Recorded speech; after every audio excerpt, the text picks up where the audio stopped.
October Saturday here in the upstate today. I think it's going to be fascinating to see how SMU handles this. But Clemson, who's been the aggressor on offense the last 2 weeks, is going to get the ball first. And that means Christopher Vizzina. And Steve Dabo shared with us yesterday they only recruited 2 quarterbacks in the class of 23. Christopher Vizzina and Arch Manning. That was it. Wow, that's saying something. They believe in him, and they're excited for his opportunity. They feel like he had a great week. It's his time to shine and take this team right now. He's got Cade Klubnik behind him, helping him from the sideline. It should be fun. So here is Vizzina to work. 6'4", 210-pound sophomore, Briarwood Christian in Birmingham. Adam Randall, a converted wide receiver, of course, is the running back. He's 11th in the ACC in rushing at 67 yards a game. Clemson had points on their first 7 possessions last week. There's a throw to Williams on the perimeter, and the hit is made right away by Alexander Kilgore, the linebacker. And while it's great to have Antonio Williams in the lineup, for SMU's perspective, they love seeing Kilgore make a play in space at linebacker. No question. He's been hobbled, and to see him do that is reassuring to the defense. But they gave an opportunity here for Vizzina to get started here with an easy little throw out into the flat and get him warmed up. Loss of 2 on the play on the throw. Now they're going to hand the ball to Randall, and he'll break free. Up the middle goes Adam Randall, and it's a first down. Right to the 35-yard line. Wachovia makes the tackle. It's a run of 12 for the Tigers. And that's what Clemson's going to have to do today. They've got to be able to have their running game come strong for them and take a little pressure off of Christopher Vizzina, and that'll go a long way. It's a great way to start first down. A little bit of a change up front for the Tigers as well. Braden Jacobs, the true freshman from Milton High School, getting the start at the left tackle spot today. More on him later. Here's another carry by Randall. He'll rip free from Imba, but he got enough of him to limit the carry to just better than 2 on first down. Adam Randall, a senior from Myrtle Beach, in his 44th game as a Tiger. He's had at least one touchdown in each of the first 6 games this year for Clemson. He's a heck of a player. He's got great change of direction and acceleration, and he's got to show up big today for Clemson. That's Williams in motion from the far side. Vizzina to throw, trying to hit it back inside, and the catch is made. William nettles the tackle, and the hit was made, and that's T.J. Moore, the sophomore from Key West. Again, I like the play selections right now, giving an opportunity for Christopher Vizzina to settle in right now with these shorter throws, putting it in the hands, spreading the ball to the playmakers. I think that's a good logic right now. I think, you know, good play calling here by Garrett Riley to start this game off. Clemson wants to be aggressive. They want to get the ball to playmakers. But they also said, in almost a defining statement, we have to prove today we can run the ball. And here's Vizzina keeping it, but he's not going to get the first down. He'll be tackled at least a yard short. Cam Robertson, big number 9 off the edge, makes the play for the Mustangs, and Clemson's going to punt.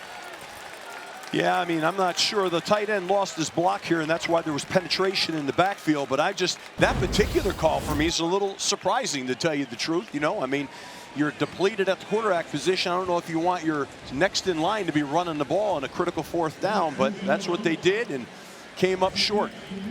Jack Smith, Saraland, Alabama to punt it away. Yamir Knight, 2nd in the ACC, 14th nationally, averaging about 14 yards a return. Will try and gather this, and does inside the 10, and got hit right on the number. Tigers were down to cover it on a 50-yard punt. And Clemson was right there. And it looks like Hannafin was the guy that made the play. So 3 minutes in, the Mustangs are going to start backed up inside their 5. Look at Roman Hannafin on teams here, Steve. Yeah, he got on top of the gunner controls, what we call stack them. And he got right on top of them and was able to get down and make a great play.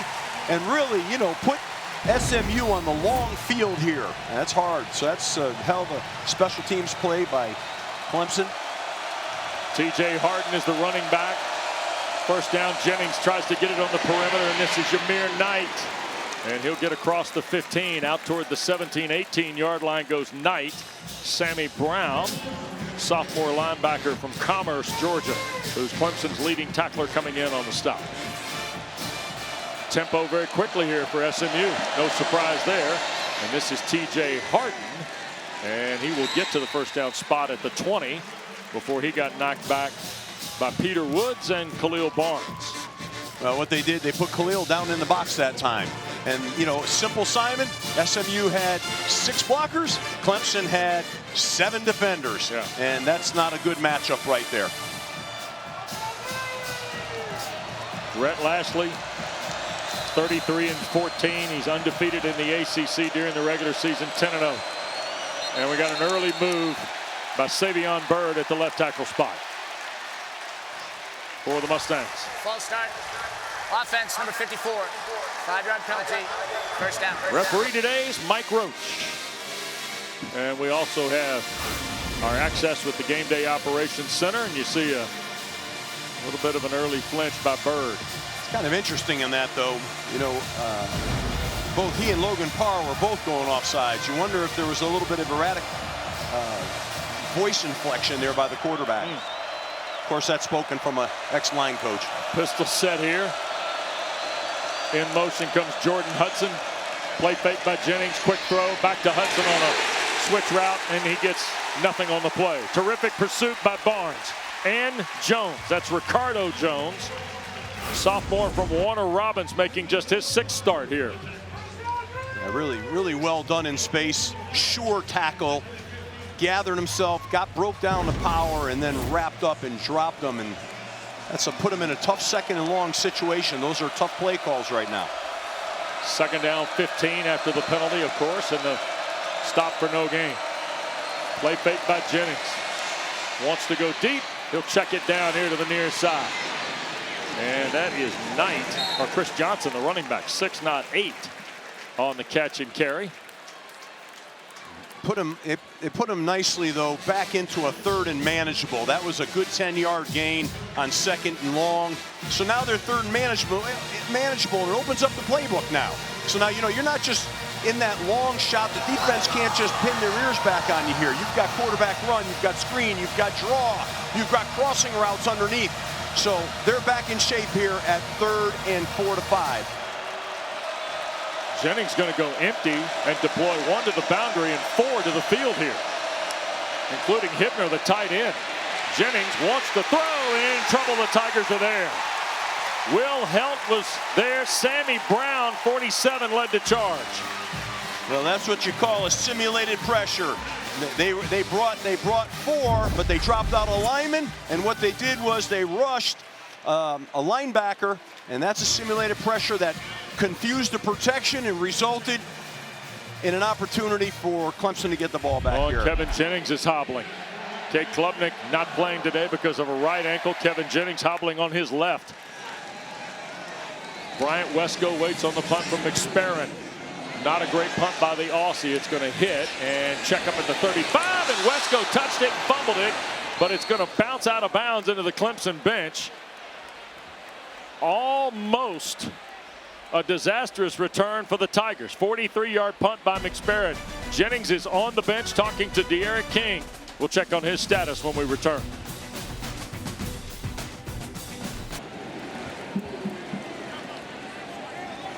All right, Taylor, and you see the ACC standings. Georgia Tech 4-0. Virginia hosting Washington State later today. Non-conference game at SMU plays here today at 2-0. After Miami's loss last night at home to Louisville.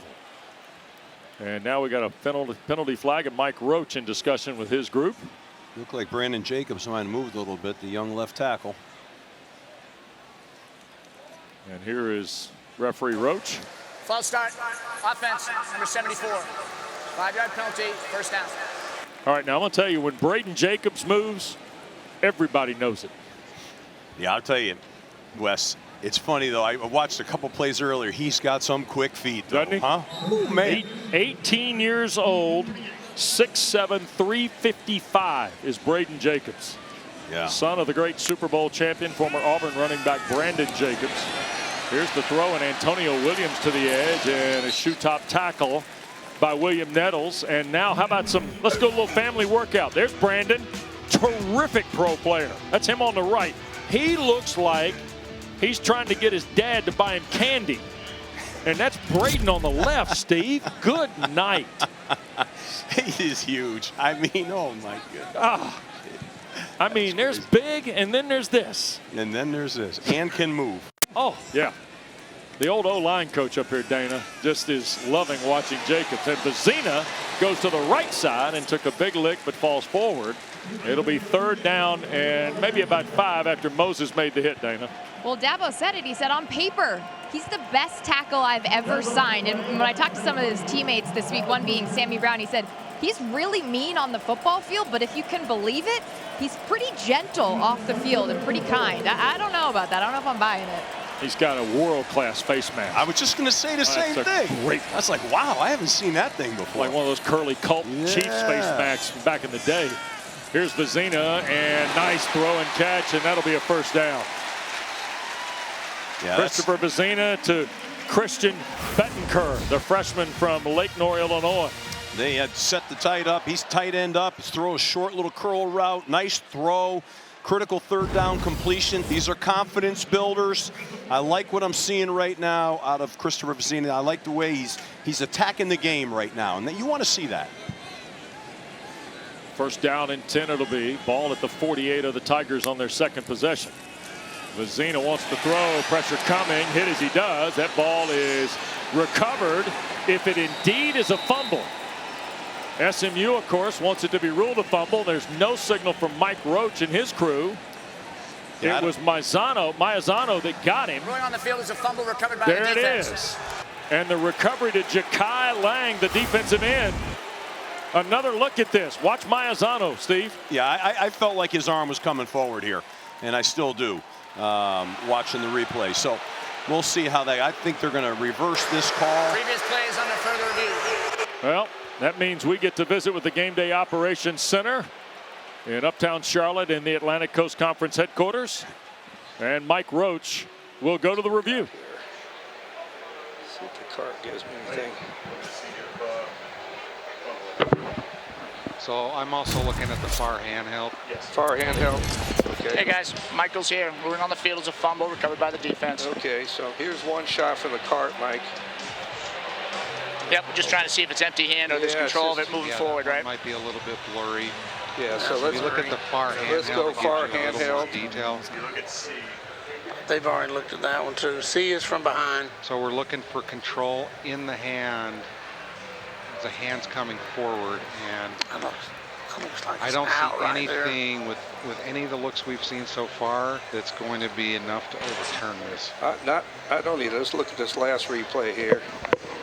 It's zoomed in. Yeah, see right there. I don't think he has control of it when he's coming. I don't think he has control. Yeah, Mike, agree with that? Agreed. Yep. Ruling on field is upheld. Upheld. So Thank you guys. Clock is good. Yep. Thank you guys. What incredible access and communication and teamwork, Steve, to determine that. After further review, the ruling on the field is upheld. It'll be a 1st down for SMU. Partisans, obviously, here at Frank Howard Field don't like it. Turnover by the Tigers is their 6th fumble of the year. Well, I tell you what, I felt initially that would be overturned, but watching that and watching their explanation of that, it's pretty clear that they did not feel he had control in his hand. And you saw that clip, and it looked like it was loose in his hand before the motion came forward. So as hard a pill as that is to swallow here for the Clemson faithful, I think they got that call right. But Wes, that access was incredible. I loved it myself listening to it. Maizano forced the fumble. Ja'Kai Lang the recovery. Mustangs at midfield with Jennings backing up gingerly and threw it out there to Brown. Pickett, no, it hit the ground, incomplete. It got deflected. Kevin Jennings on the drop back looked real ginger, and you could tell, still favoring the left ankle. Yeah, he's short stepping back, which is a signal that he can't really push off of his ankle. So that'll be something to follow here. His backup is the true freshman Ty Hawkins, who has played in a couple of ball games already this year, but not in anything of this magnitude or landscape. Brett Lashley knows his quarterback's a little dinged up here. Quick handoff. Harden drops his shoulder and drives forward. He'll get 3, maybe 4. Hannafin down the box, playing in that rover spot. It's interesting. Well, Tom Allen, when enjoyed the visit very much with the longtime defensive coordinator yesterday. Talked about some of the moves they've had to make in the secondary. They had Khalil Barnes. They had Barnes playing over at the Tigers spot. They've had to get Hannafin spotted up. There's Ty Hawkins throwing at the SMU bench, Steve. Clemson finally a little bit offensively. I know they're playing with more confidence. Also feels like defensively they are as well. Yeah, no question on defense. I think that's been a work in progress for the last few weeks, and you can start to see it come together. Third down, Jennings quick throw and short of the first down by 5 yards on a ball intended for Romello Brinson. So Hampton was there in coverage, and here's a look at the play that Jennings kind of backed off from, and this is where the ankle got twisted again. Oh, and remember, it's his left ankle that he's favoring. That just looks like one of those deals where he's carrying that injury forward from week prior to, and it's a little sensitive, and he's going to deal with that in this game. No points off the turnover. They'll punt it away with McSparron again. Wesco averaging almost 10 yards a return. Clemson as a team 6.9 through their first 6 games. McSparron trying to hang this high in the corner, and that's going to bounce into the end zone. And it will be a touchback for the Tigers. What's interesting? No score at Tiger Town. Back after this.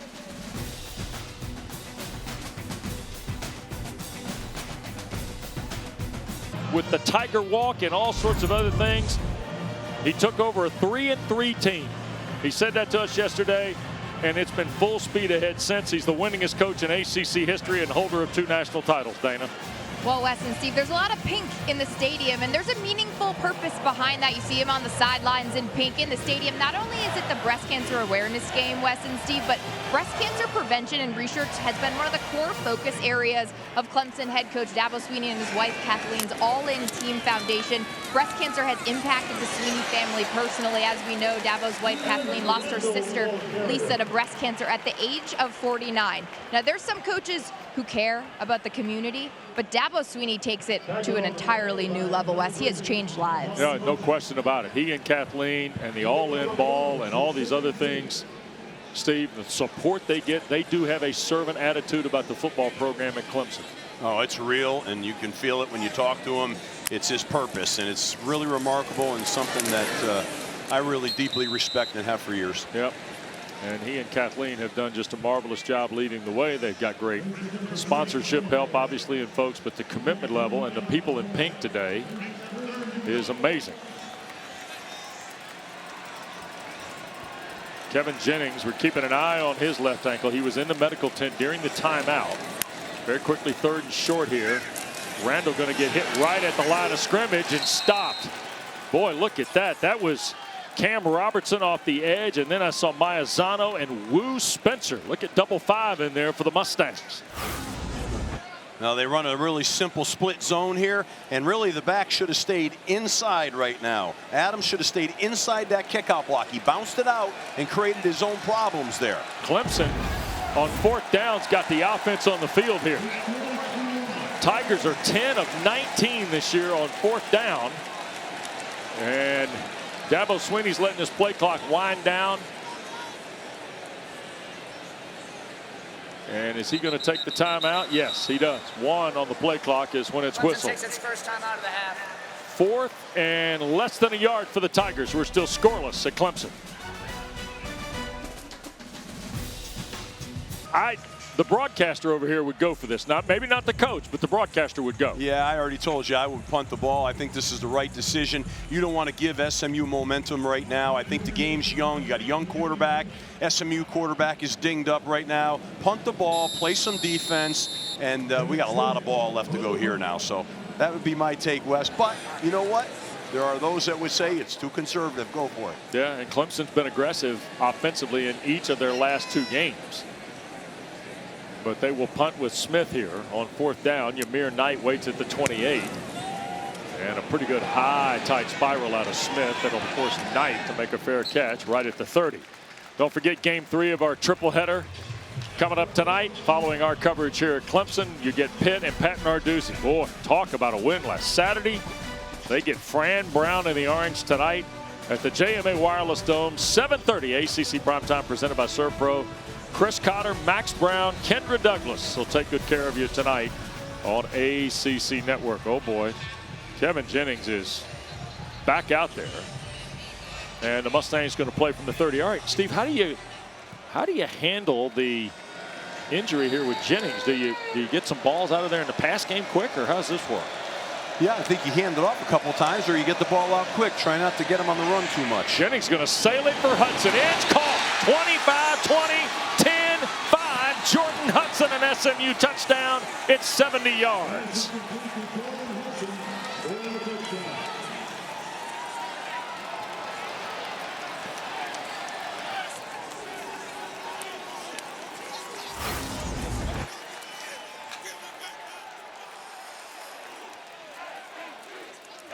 You're going to watch right now. They're going to run a route, which is kind of like an inside fade route by the number 3 receiver. He's going to get it over his shoulder. There's a breakdown in coverage. They caught him in a 1 high coverage, and I'm surprised. You know, Jordan Hudson's got speed for days, and he went right by him. But we had talked to Tom Allen. They say they're going to play a little bit more zone, but in that case right there, they got him in that deep 1 high safety structure, and they put stress on the safety. So Jordan Hudson, the long ball here from Jennings. We talked about maybe throwing it.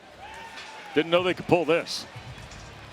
They flooded the zone, Wes. They put 3 receivers on that one side across short, medium, and long, and they stressed the coverage by doing that. It was a good call, but you know, and it's funny, you're watching Jennings. He's ginger on his feet back there, but he's able to rally up and throw an accurate ball. Hudson, by the way, in his 47th collegiate game, started his career at TCU.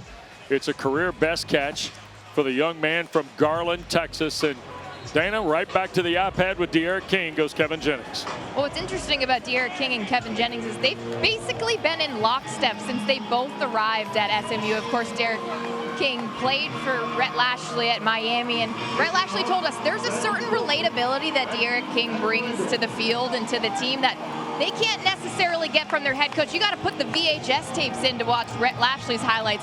All these guys on the sidelines, they know what De'Aaron King did at Miami. Yeah. Boy, Danny, you went right back to the VHS tapes, you know. I know what the VHS tapes are. Do you really? Yes, I do. I'm finding that hard to believe right now. Clemson will watch it go in the end zone. De'Aaron King, of course, with Rhett Lashley at Miami. Remember, he transferred from Houston into the program at Miami. Remember, it was he and Mackenzie Milton at Florida State that kind of took us into NIL on that July night. Wow. You know? And here he is. And here he is coaching. And Rhett Lashley and Casey Woods, Steve, both speak so highly of a young De'Aaron King and his potential as a coach. Well, yeah, no doubt. And that whole program is like that. You know, you can tell that's a family there. They all support each other on that staff. It's really cool to be around all of them. That's Sapp in motion, the tight end. Vizzina going to throw here, and oh boy. They did not even turn the back. Adam Randall flooded out of the backfield to the boundary side and did not even look. And if he turns and catches this, he might run a while. Yeah, he's running a wheel route right here as opposed to a flat route. There's a breakdown there right now, so that's why he didn't turn his back. He would have snapped back to the ball in a flat route, but he was looking going down the field for the deeper throw on the wheel route. So it's just a breakdown, miscommunication. 2nd and 10. Vizzina out of the pocket. Up the ladder, that's Randall again. Picks up almost 8. It'll be 3rd down and about 3 for the Tigers. Zakai Barker makes the stop. Well, 3rd down and 3. It'd be interesting to see how they handle Vizzina in this down and distance. I mean, is this a situation here now? Who do they want to get the ball to? And I think, you know, Antonio Williams is the guy that they really want to get the ball to. So it'll be interesting to see if that's where the target is. Vizzina on 3rd and 3. Tried the middle, now has to bail. Up in the pocket, trying to find some room, and we'll get a couple, but still be a yard and change short. Went right into the teeth of the Mustang defense. Clemson's just one of their first 4 on 3rd down. Well, here, you know, SMU is playing a 2-deep coverage, cover 2 with 2 hard corners right now. There's nowhere to go with that football. So he got kind of stuffed in that pocket, tried to break out last minute. That's a coverage sack, and it's a great call by SMU and Scott Simons in terms of changing play and cover 2, 2 hard corners, funneling the receivers. And once again, here is Jack Smith to punt it away for Clemson. Hangs it high for Ymir Knight. There'll be another fair catch made right around the 19-yard line. So the Mustangs, after a 47-yard punt from Smith, going to start right around the 18 or 19-yard line. And 3 snaps ago, Kevin Jennings did this, Steve, to Jordan Hudson. It's interesting, you know, they chose a pocket movement where they move him, but they don't naked him because of his injury to his ankle. But I love the route concept, and I love the fact that they found their guy, Jordan Hudson, deep down the field. All right, you got a quarterback dinged up here. You know he's not great mobility-wise. You try and just get the ball out fast here. Is that your #1 objective if you're Rhett Lashley and Casey Woods? I mean, that's a part of their game, so for sure, yes. But even on that last touchdown play, they moved the pocket. They didn't really naked him, sprint him out. So it's a little different. Ball at the 19, and we'll get 2, maybe 3 on the carry. It is the UCLA transfer, TJ Hart. Here's the one thing Tom Allen, though, talked about with us yesterday, the Tigers defensive coordinator. Now the off-platform stuff, the Kevin Jennings extend the play stuff is probably in peril for Rhett Lashley. Well, it's going to be harder. He's not the same guy right now in terms of movement skills, for sure, but he'll still give you something. Play fake, Jennings back foot throw, sailing it down the far side. Was Brinson in bounds? No, out of bounds into the Mustang bench was Romello Brinson. I think there's a look right now of him throwing a little bit, not with his feet underneath him, and that ball sailed just a little uncharacteristically, you know, for Kevin Jennings. So that might be just a small little window of what that ankle injury is doing to him right now. So here is the 3rd down and 7 play.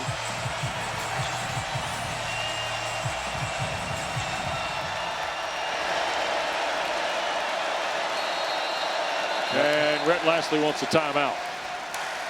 So we'll keep it here at Tiger Town. Under 2 minutes to go in this opening frame. Big 3rd and 7 coming up really for both schools, but SMU's got the first big play of the game on the 70-yard throw to Hudson. Yeah, I mean, I think, you know, you saw right there that Clemson was going to play one high deep safety right there. Maybe that's not what Rhett Lashley thought they were going to get right there. So you know, they're going to gather themselves and try to put together the best route structure, the best plan here, you know, on 3rd and 7 for what they think they're going to get on defense. Are they going to get zone? Are they going to get man? Where's the pressure coming from? You know, because Kevin's not as mobile right now. You run the ball, play it safe? You sure could, you know, but my guess would be here they might throw like one of those screens or one of those jets, you know. Don't forget, after the game, full analysis of another big Saturday in the ACC. ACC Huddle final score after the game tonight on ACCN and always on the ESPN app. 3rd down, it's a full 7 for Jennings. Pair of stacks in the formation. Play fake, quick throw, oh my. Tried to get it out in space. It was intended for Hudson, and it's ruled incomplete, even though Ashton Hampton scooped it up and ran it into the west end zone.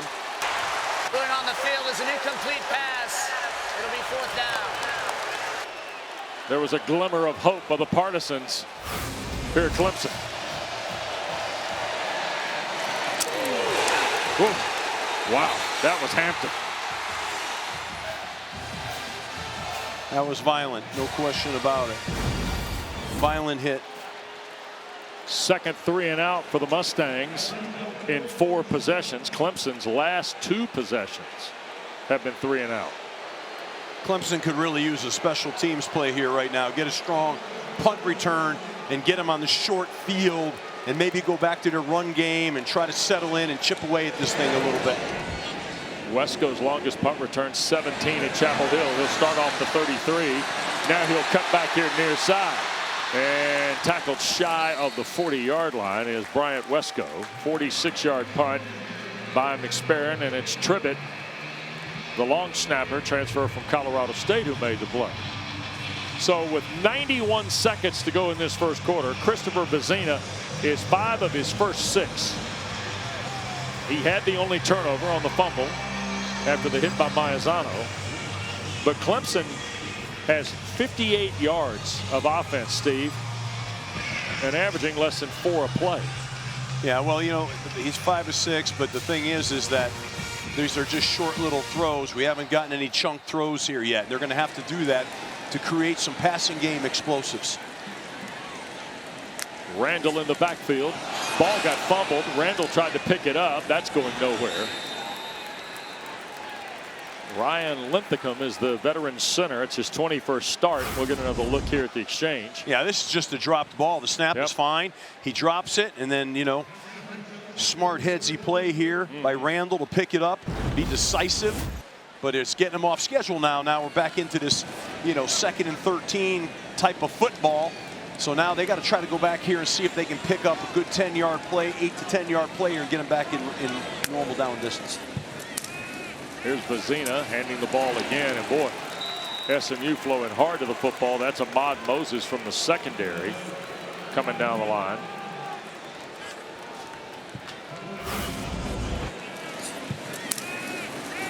Look at this. Wow. Moses will come get you now. Got 2 interceptions. That's interesting. Mustangs out of the secondary. They brought the safety down into the hole, and they still play 2 deep behind it. That was kind of an interesting defense. Well designed to try to get an extra hat at the ball. Got Wesco here to the near side against Marcellus Barnes. 3 receivers to the top. Vizzina looking toward Wesco, and that got batted down, and over to scoop it up was a Mustang on a ball intended for Randall. So it's incomplete, and now another 3 and out offensively for Clemson here. That's 3 straight 3 and outs. Yeah, this is a drop ball here, and this is where, you know, people have got to help Christopher Vizzina out, you know, and all of a sudden you feel a little bit of that negative momentum right now. You know, you could hear it in the stands, you can kind of feel it. That's not positive for an inexperienced quarterback. Guys have got to step up and rally now to help him. And on the flip side, of course, SMU has got to grab a hold of this momentum a little bit here right now and see if they can get another ball in the end zone. Smith got that away in traffic to Ymir Knight, who was set for a return. Really chaos on the punt and chaos on the catch. Here in the final 4 seconds of this first quarter. Just a 32-yard punt by Smith. Kind of a low-driven punt, too. I thought we'd get a little return there, but there was an opportunity, but we weren't able to capitalize. The pressure was too great. Poor blocking on the return team. Quarterback think tank. You got Vizzina. That's Trent Perriman to his left. And then to the other side of Garrett Riley is a young freshman, Chris Denson. And then, if you need any more help, that's Hunter Helms, who's been a walk-on candidate at Clemson for years out of West Columbia, who went to Rhode Island for a year and has come back, and he's almost like a student coach in his last year of eligibility. Wow, he pulled it right out of Rhode Island. That's my neck of the woods. I like it. Well, from Columbia, he just went to play 1 year at Rhode Island. Harden on the carry off the 33, and that'll be the final play of the period. We have had one big explosive play in this game, and SMU made it count for 8. Clemson's averaging 3 yards a play. SMU would be under 2 if you take out the pass to Hudson, which you don't, of course. Chris Johnson gets the Mustang started on first down, but no flag on the play. Chris Johnson made an unbelievable cut right there. That was great. Put his foot in the ground and got vertical. Crazy deal. Look at Steve is a coach, 8 of 23 in their last 2 games here. Is that a concern? That's a concern. Yeah. You got to keep that 3rd down conversion deal is huge, man, because that means you're not keeping the offense on the field. So 3rd down and 7 now. That is Hittner, the tight end, in motion. And here's Jennings looking to throw. Quick shot inside. Brinson the catch. First down across the 45. Ashton Hampton promptly wrapped up Romello Brinson, who kept scrapping to midfield. Ends up being a 14-yard throw. Nice job of clearing the coverage out, hit that little slant underneath, and then I like the way he's battling for the extra yards. I mean, a real physical approach. Look at that. Look at that. Driving his legs. I mean, this is a big drive right now for SMU. I think they can feel it, and I'm sure the coach told us, Silent, we got to go get points right now, man. We got 7. We got to go get 7 more. Yep.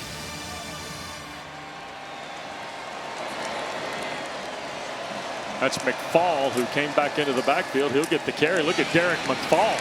He got almost 10 on first down. Ricardo Jones, the stop of the redshirt freshman from Tyler. What I don't like on that play for Clemson is you got a bunch of defenders here that are stuck on blocks, right there. And you know, he's got a free shot running that ball, and +9. Yeah. And this is a shot down right now, man. 2nd and inches right here. This is a shot down for SMU. Take a shot. Play action shot right here. And then come back and get the first down if you don't make it. Hudson goes to the top of the screen in the formation against Ashton Hampton. Play fake, Jennings from the pocket. Kevin going to run with this now. And he'll throw it out of bounds before he had a chance to get to the first down. And that didn't look exactly very comfortable on behalf of the quarterback. No. I mean, I understand you're hobbled here. I get it totally. But just get vertical and get your first down here right now. I don't know about that. And I understand he's trying to take care of himself. But at some point, sometimes you got to go get that little half a yard right there now. Jeremiah Alexander, the Alabama transferred linebacker, was in pursuit of Jennings. They're going to go straight ahead. That's Harden moving the stack. First down for SMU. I tell you, TJ Harden runs hard, though. He's a big physical presence, and he just low pad, ran in there with low pads and knocked people back, cleared it out. I got to tell you, though, Wes, every time I watch this stuff, 4th and short like that drives me crazy. Teams don't get under center like that. I mean, you got to, you know, you're in the shotgun. You're just giving a chance for the defense to penetrate. But I'm sorry, every week I say that. It drives me a little nutty. These great athletes, they can't take a snap under center. Come on. 2.5 gone in the second. Look at here, under center. There you go. Almost on cue. They're going to hand it to Johnson on the sweep, trying to get to the perimeter. Rides the Hibner block for a couple of more yards to about the 34-yard line. Khalil Barnes, who's in his junior campaign and playing, makes his 25th start today, does Barnes. This guy, freshman All-America in 2023 with 3 interceptions. Well, he just defeated Matt Hibner, who's a really good blocker out in the perimeter. Yes. He defeated him and made the tackle. That tells you a little something about Khalil Barnes now. Yeah, he is full talent. He's number 7 in the orange. 2nd down, 7 for the Mustangs. It's Knight in motion. Here's Jennings faking the toss. And trying to loop it from Maryland and cannot get it to him. First time he's targeted the terrific tight end, R.J. Maryland. Well, they've got R.J. Maryland, you know, Clemson's in man coverage, and he's going to work the linebacker right now, and he's got him beat. But unfortunately, right now, Kevin Jennings can't set his feet. I mean, he's just throwing off his, you know, his ankle's bothering him, and those passes aren't accurate. Right. That was a good play, good structure, but he couldn't make that throw. SMU started 0 for 3, but they've hit their last 2 on 3rd down. Full 7 here. Clemson brings 4. Jennings from the pocket across the middle and in and out of the hands of the intended receiver, freshman Jalen Cooper. Avion Terrell, junior from Westlake High School in Atlanta, in coverage. And here comes Sam Keltner, who hit last week against Stanford from 48. This will be from 51. Keltner on the year is 4 for 7. That was a heck of a play on defense, that last play, Wes. It really was. The way he broke that, separated that ball. Kick is away, and Keltner right down the middle. It's a career best for Keltner. This redshirt freshman from Keller, Texas, has made it SMU 10, Clemson nothing on ACC Network.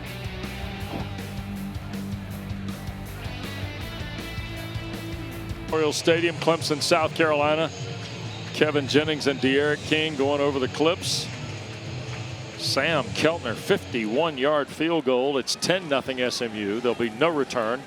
Tigers are going to scrimmage from out at their 25-yard line. Let's check with Dana Boyle. Well, Wes and Steve, I've been really impressed with the level of engagement of quarterback Cade Klubnik. Obviously not available to go, dealing with a right ankle injury, but he has been so active on the sidelines. He's with his receivers. He hasn't sat down at all. He's with Vizzina on the sidelines. And Steve, I know you have to love this. We saw him get after the O-line on that last possession. Yeah, Dana, I mean, that's what needs to happen right now. You got to tell those guys, hey, man, you got to put the offense on your shoulders. We got to rise up. We got to go. And he's doing that. And that's good to see. You know, probably you also need Chris Christopher Vizzina doing that as well. But you got it, Dana. So important. Freshman Gideon Davidson, the number 3 running back in the ESPN 300 a year ago, into the ball game at the running back spot. And there's a quick shot play to TJ Moore. That'll be a first down. That's 12 yards. Equals the longest play of the day for the Tigers. Ball may have gotten deflected on the way to Moore. Oh yeah, took a lick there. Yeah, that ball was tipped. Yeah, it was definitely tipped. It came out, you know, like a wounded quail there, but he's able to pull it down and get a first down. Davidson stays in the ball game. Here's Vizzina back across the middle again. Antonio Williams right in the middle of the field at the 47. 10-yard throw, so 22 yards on a pair of completions now. Yeah. Christopher Vizzina right out of the gate here on this 6th possession of the first half for Clemson. You know, I think Wes, as they build confidence here, mixing the run game, though, they have to take some shots. They got to get the ball down the field a little bit. These, you know, you need explosive plays. You can't go into half with minimal explosives. Garrett Riley told us yesterday, plenty of arm talent for this young man from Birmingham.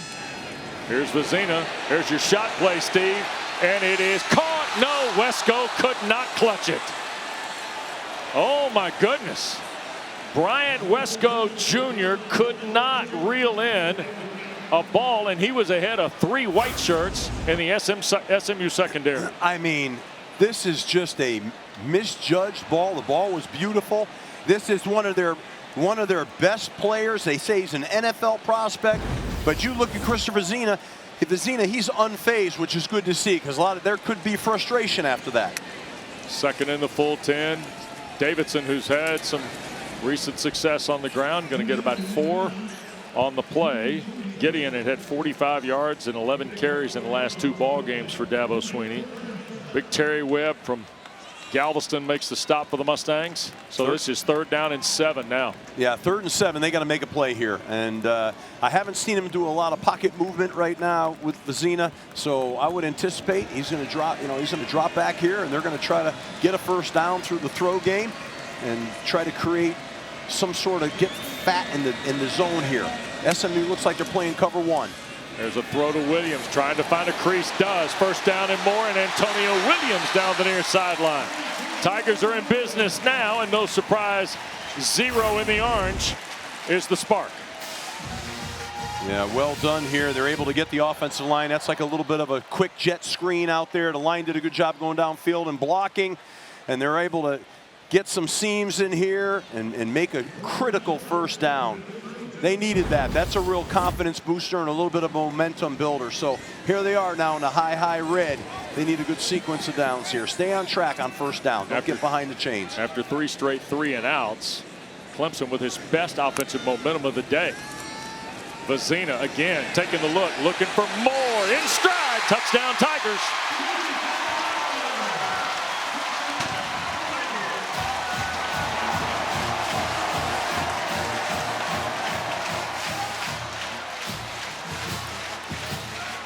Six plays and 75 yards.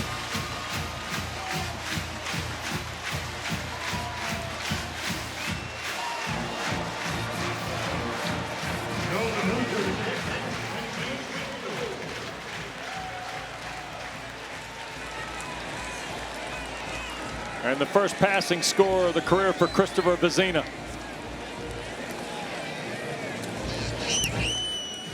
And the point after from Nolan Hooser is good. Tigers are on the board. Best offensive set they've had all day here, Coach. No question. I mean, they nicely done. Way to get on the board. 32-yard strike gets Clemson to within 3. Vizzina to Moore for 32 yards gets the Tigers cooking offensively. And let's go back here and look at this, because they had Wesco. He couldn't pull it in, and they really did a nice job here. Yeah, they're able to just get the defense to move on Antonio Williams by bringing everybody out and then hitting that post cut back into the boundary for a touchdown here. A little skinny post, so everybody bites on Williams, and then versus one high man, they get behind the safety and hit that skinny post. That's really well done, and just a pump fake with his eyes got everybody off of that skinny post. Well done, man. Good offense. Mustangs will watch the kick go through the end zone. So off the 25. And the Mustangs will go there now with a 3-point lead after the big strike. So we've had 2 big plays, one from each school. Jennings to Hudson went 70. And now Vizzina to Moore went 32. And it usually takes 1 or 2 of those, Steve, and the fight's on now. Yeah. Yeah, you know, Clemson desperately needed momentum, you know, and they got a taste of it already. You can actually, you know, you feel a little in the stadium. The wind, it's pumping back up again. Harden in the backfield with Jennings. Kevin to his right and hits Maryland on the corner. He's got 10, 15, knocked out of bounds out across the. It's right at the 40, Dana, so it's 15 for R.J. Maryland. Well, Wes and Steve, just something to keep a note of. Ty Hawkins has been preparing as if he's going to go in relief for Kevin Jennings. Just something to keep an eye on. Well, that's not hard to understand. I mean, Jennings is struggling, but I think he's going to keep battling. Well, it's clear he is not a threat with his legs. You saw Will Helt wrap up T.J. Harden on the first down play after the throw to Maryland. I mean, and that's kind of the point I was trying to make earlier, Steve. All the off-platform stuff, all the extension stuff that Jennings can do, improvisationally or not, is eliminated now. So Tom Allen and the Clemson defense catch a bit of a break there. They don't have to account with the spy that he was talking about yesterday. Exactly. I mean, you know, that's who he is. Or taking, you know, his injuries taking away what makes him special. That's Knight in motion. Jennings to throw. Here's the pressure. Kevin loads and shoots it for the first down. And the catch made in traffic. Boy, what a grab that is by Hudson. Right between Hannafin and the linebacker Wade Woodhouse. 14-yard throw to Jordan Hudson. Yeah, it's just a little curl route versus two deep zone. Jennings another throw. Look out. Wow. That's Hampton. Boy, we're seeing a really good corner safety combination today with Khalil Barnes and Ashton Hampton. We call that triggering. He triggered. Wow. Look at that. I mean, come on, man. Matthew Hittner couldn't even get there. He didn't have a chance to make that block. Yep, loss of 2 full on the play. Hampton is terrific. He's had 11 total tackles in the last 3, starting for the 11th time in his career today. He's got 3 career picks. There's McFall coming into the backfield. Play fake to him. Jennings again wants to throw. Wobbles to his right. Now going to sail it out of bounds, and it'll be 3rd down and a dozen. Will Helt was pressuring him. Yeah, I gotta tell you the truth. I felt like he could have stayed in the pocket there and hung in there, and there was a good pocket. They let the back, you know, they're going to keep the back in here. They're going to pull the guard and keep the back in and max the protection right there. He did not need to bounce out there like that. You know, and then, you know, once he's out there, he's hobbled. He can't really set his feet on the move like he normally would do. So it's a little different game for him. Also cutting the field off too, isn't he? Yeah, no question. 3rd and a dozen. Harden has come back in the lineup.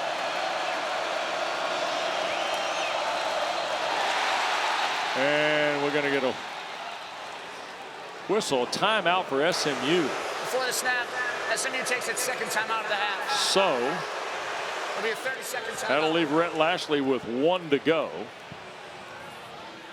Well, they got that 5-up defense right there, you know, trying to put a lot of pressure on the protection right now. Which one of the 5, if all of them, are coming? And they apparently did not see what they wanted to see and didn't feel they had the right route structure call on. So good timeout. Tom Allen, there he is. Of course, defensive coordinator a year ago at Penn State. Former head coach at Indiana. Longtime football guy. Yeah, he's a heck of a coach. And like he told us yesterday, he came down out of the booth. He was up in the booth. Yeah. And then he switched with his son. Son went up. He came down because he needed to look young guys in their eye and instill confidence because he felt like they lacked confidence. So it appears that that's been a good adjustment.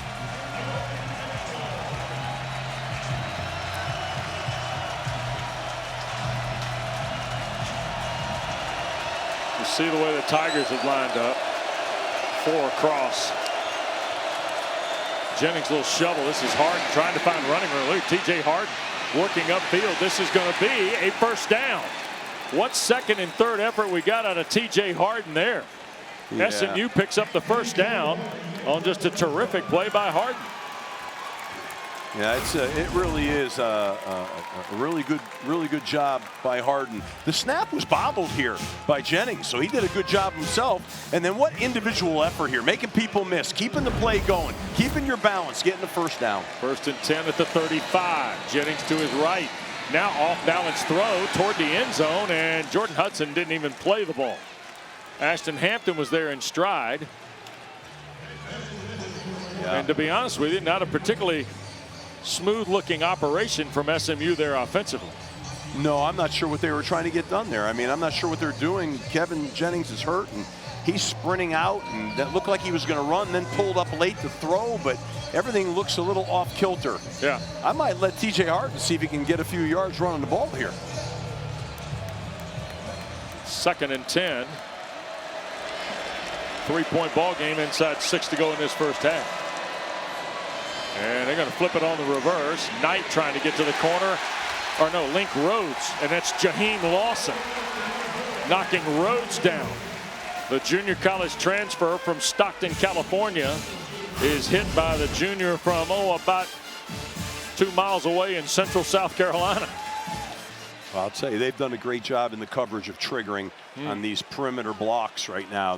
They're beating the blocks of SMU in the perimeter and creating these negative yardage plays. Loss of 3 on the play. And with 5:33 to play, SMU is huddling here. That's something Casey Woods told us might happen during the day, just to kind of see how they could change the tempo of the ball game. Yeah, I think sometimes it's good to do that, to come together, look each other in the eye, especially in a tough away atmosphere like this. Well, now, given the health of your quarterback, it might be a really good idea. Tigers only rush 3. Jennings shoots it up the field. Catch is made, and knocked down is the tight end Hibner. And Wood has the tackle, but on the play a moment ago. Watch. This is Jordan. They had a play go to the bench area. Oh, boy. And, look at that. Oh, Jordan Hudson gets hurt. Yeah. And that's the injured. Yeah, that friendly the injured fire, arm? or whatever you want to call that. Oh, my goodness. Wow. So here's a 48-yard try by Keltner. And the kick is away by Keltner, and it is good. So Sam Keltner, who won the kick job in week 3, has hit a 51 and 48-yarder in the first half at Clemson.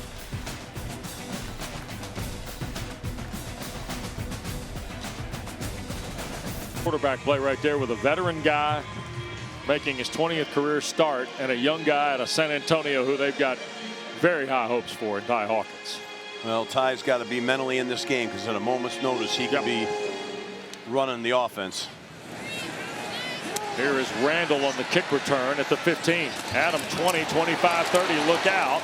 Out toward the 32 before he got knocked down. 31-yard return. Now, remember, Jennings re-injured the ankle early in the ball game. And Steve, to say he's been limited since might be an understatement. Yeah, he certainly is hobbling, but I think that's an injury that is prior to this game, and it just aggravated, and he's going to have to deal with it in the course of this game. He's their guy. He's got to make it happen. I'd like to see them adjust the offense for him a little bit and keep him a little bit less perimeter run crazy out there, and let him try to set up in the pocket or utilize the tailback a little bit more. Gideon Davidson stays in the ball game with Vizzina here after the touchdown to Moore on their last possession. And here is Vizzina from the pocket. And the crossing route. This is the freshman tight end Bettenker again. Tackled by Booker on the play. There's Brandon Booker. They've only got 4 linebackers healthy in Dallas this week. Booker, Maizano, Zakai Barker, and Alexander Kilgore. We've seen all 4, Steve. Yeah. Already in this first half.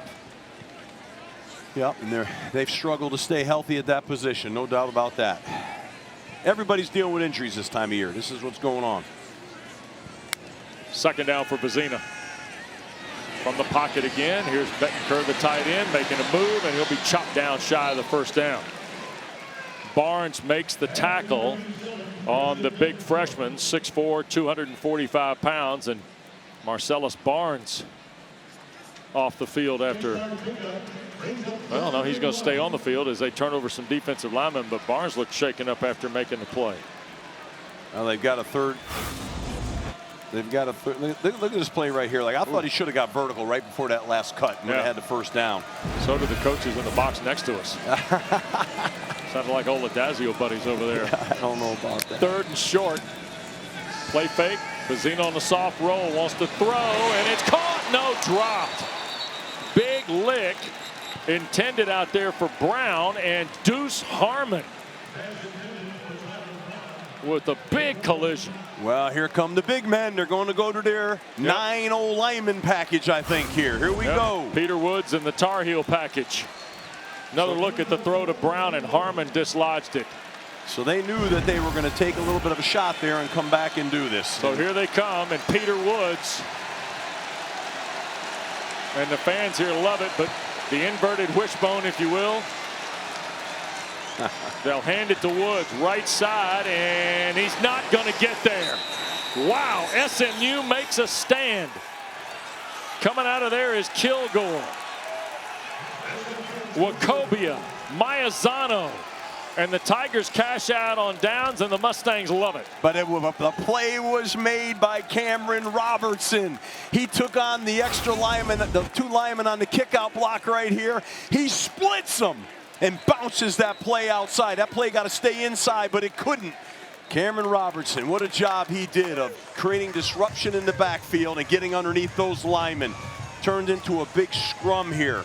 So the decision to take the throw and then come back with that play really didn't pay off. They'd have been better off running it twice and trying to get that first down. Ball at the 39 of Clemson now for Kevin Jennings.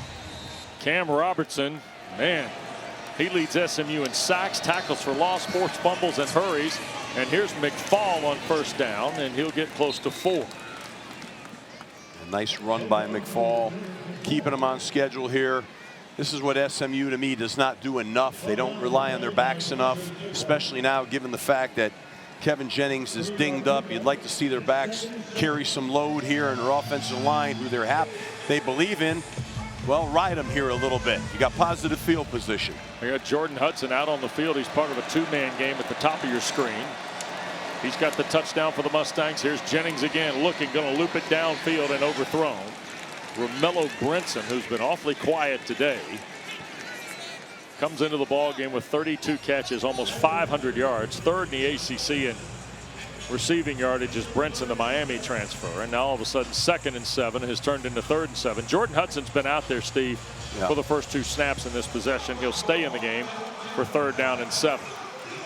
He took that shot on the sideline. It must have scared him more than anything else, but didn't look great.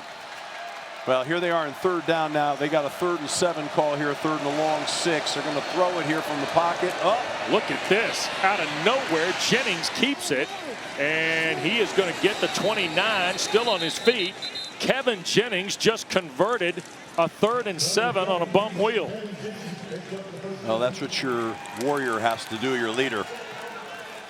And that'll get us to the 2-minute timeout.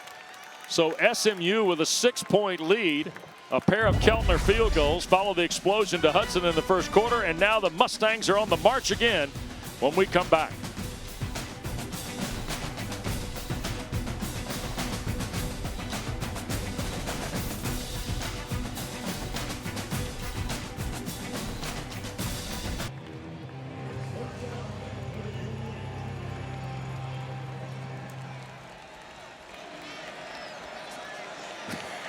Oh, no.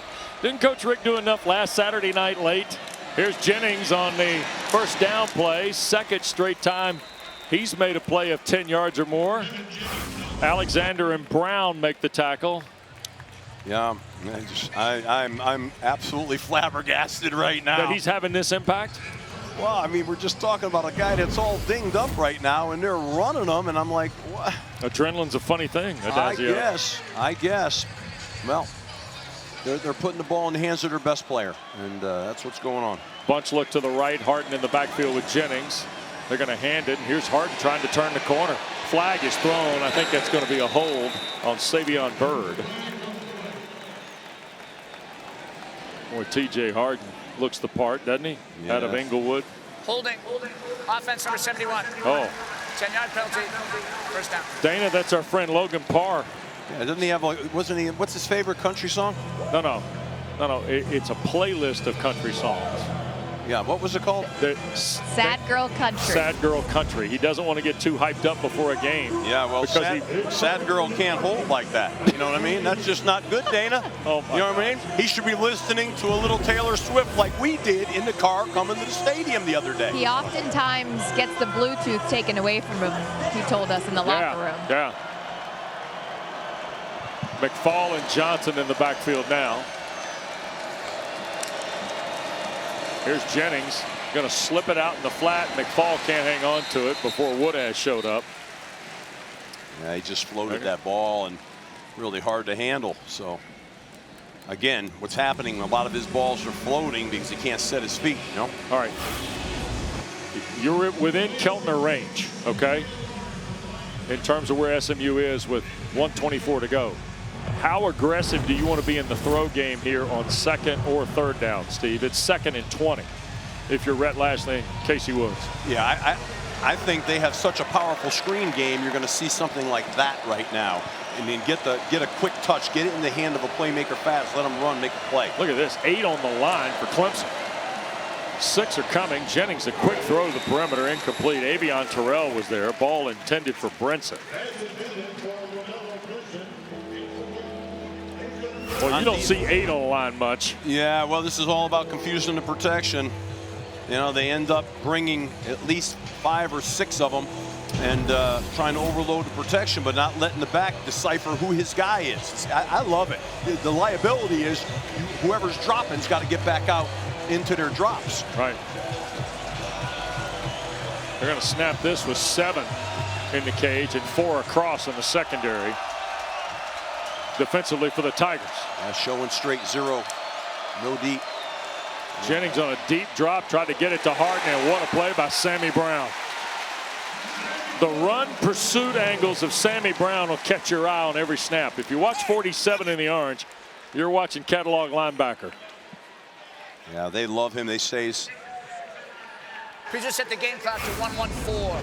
Now this is 14 seconds. Going to back Keltner up just inside of 50 yards, I think. So he's mugged up over the center, and then he's going to drop right back out. He's got the back man-to-man, and so he's going to pursue him right down the line and take him down. That's the right defense for that particular play, and he is so athletic and fast. They say he's a natural linebacker and really one of the best leaders on the team.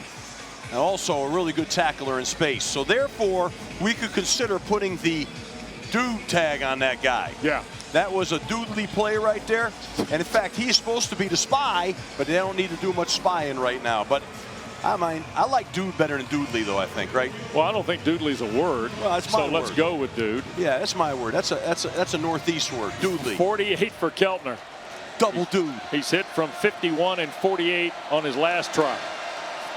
It'll be his 3rd field goal of the half and make it a 9-point SMU lead. The kick is away by Keltner, and it is good again. Wow, a lot of confidence for this young man from Tyler. So now with 1:09 to go, a pair of 48-yard field goals. Pretty good operation there, Coach. Yeah, nicely done. Here's the problem, Wes. I shouldn't say a problem, but a lot of field goals, you know, and for SMU, you're on the road here right now. You'd like to turn those red zone opportunities into touchdowns, because with all the domination, kind of, sort of, it's not that far off a game. Yeah, Tigers are going to get it last here with 1 timeout and just better than a minute to go.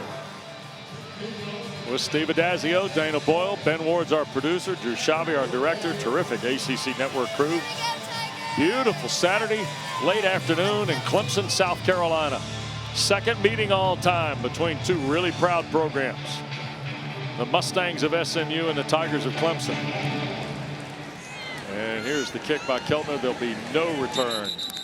by Adam Randall. Kelsey Riggs Cuff coming up at the break from our ACC Network studios. Georgia Tech's a winner today already. 266 second half yards of offense for Brent Key's team to go to 7-0 for the first time since 1967 today. Wow. You know what, Brent Key, I hope you're enjoying a little celebration right now. You deserve it, man. It's hard to be undefeated. And there's a look at the Jennings Vizzina line, if you will. 154 passing in the long 70-yarder to Hudson for Jennings. And Moore for 32 yards off the arm of Vizzina, who gets the rock here. And a little late handoff, and that's Davidson, who got a yard. Or no, is that Randall? It is. Yeah, they're trying to run Randall, a little delay draw here. And really well done by the two interior guys at SMU. Did a nice job of defeating blocks and swarming that play.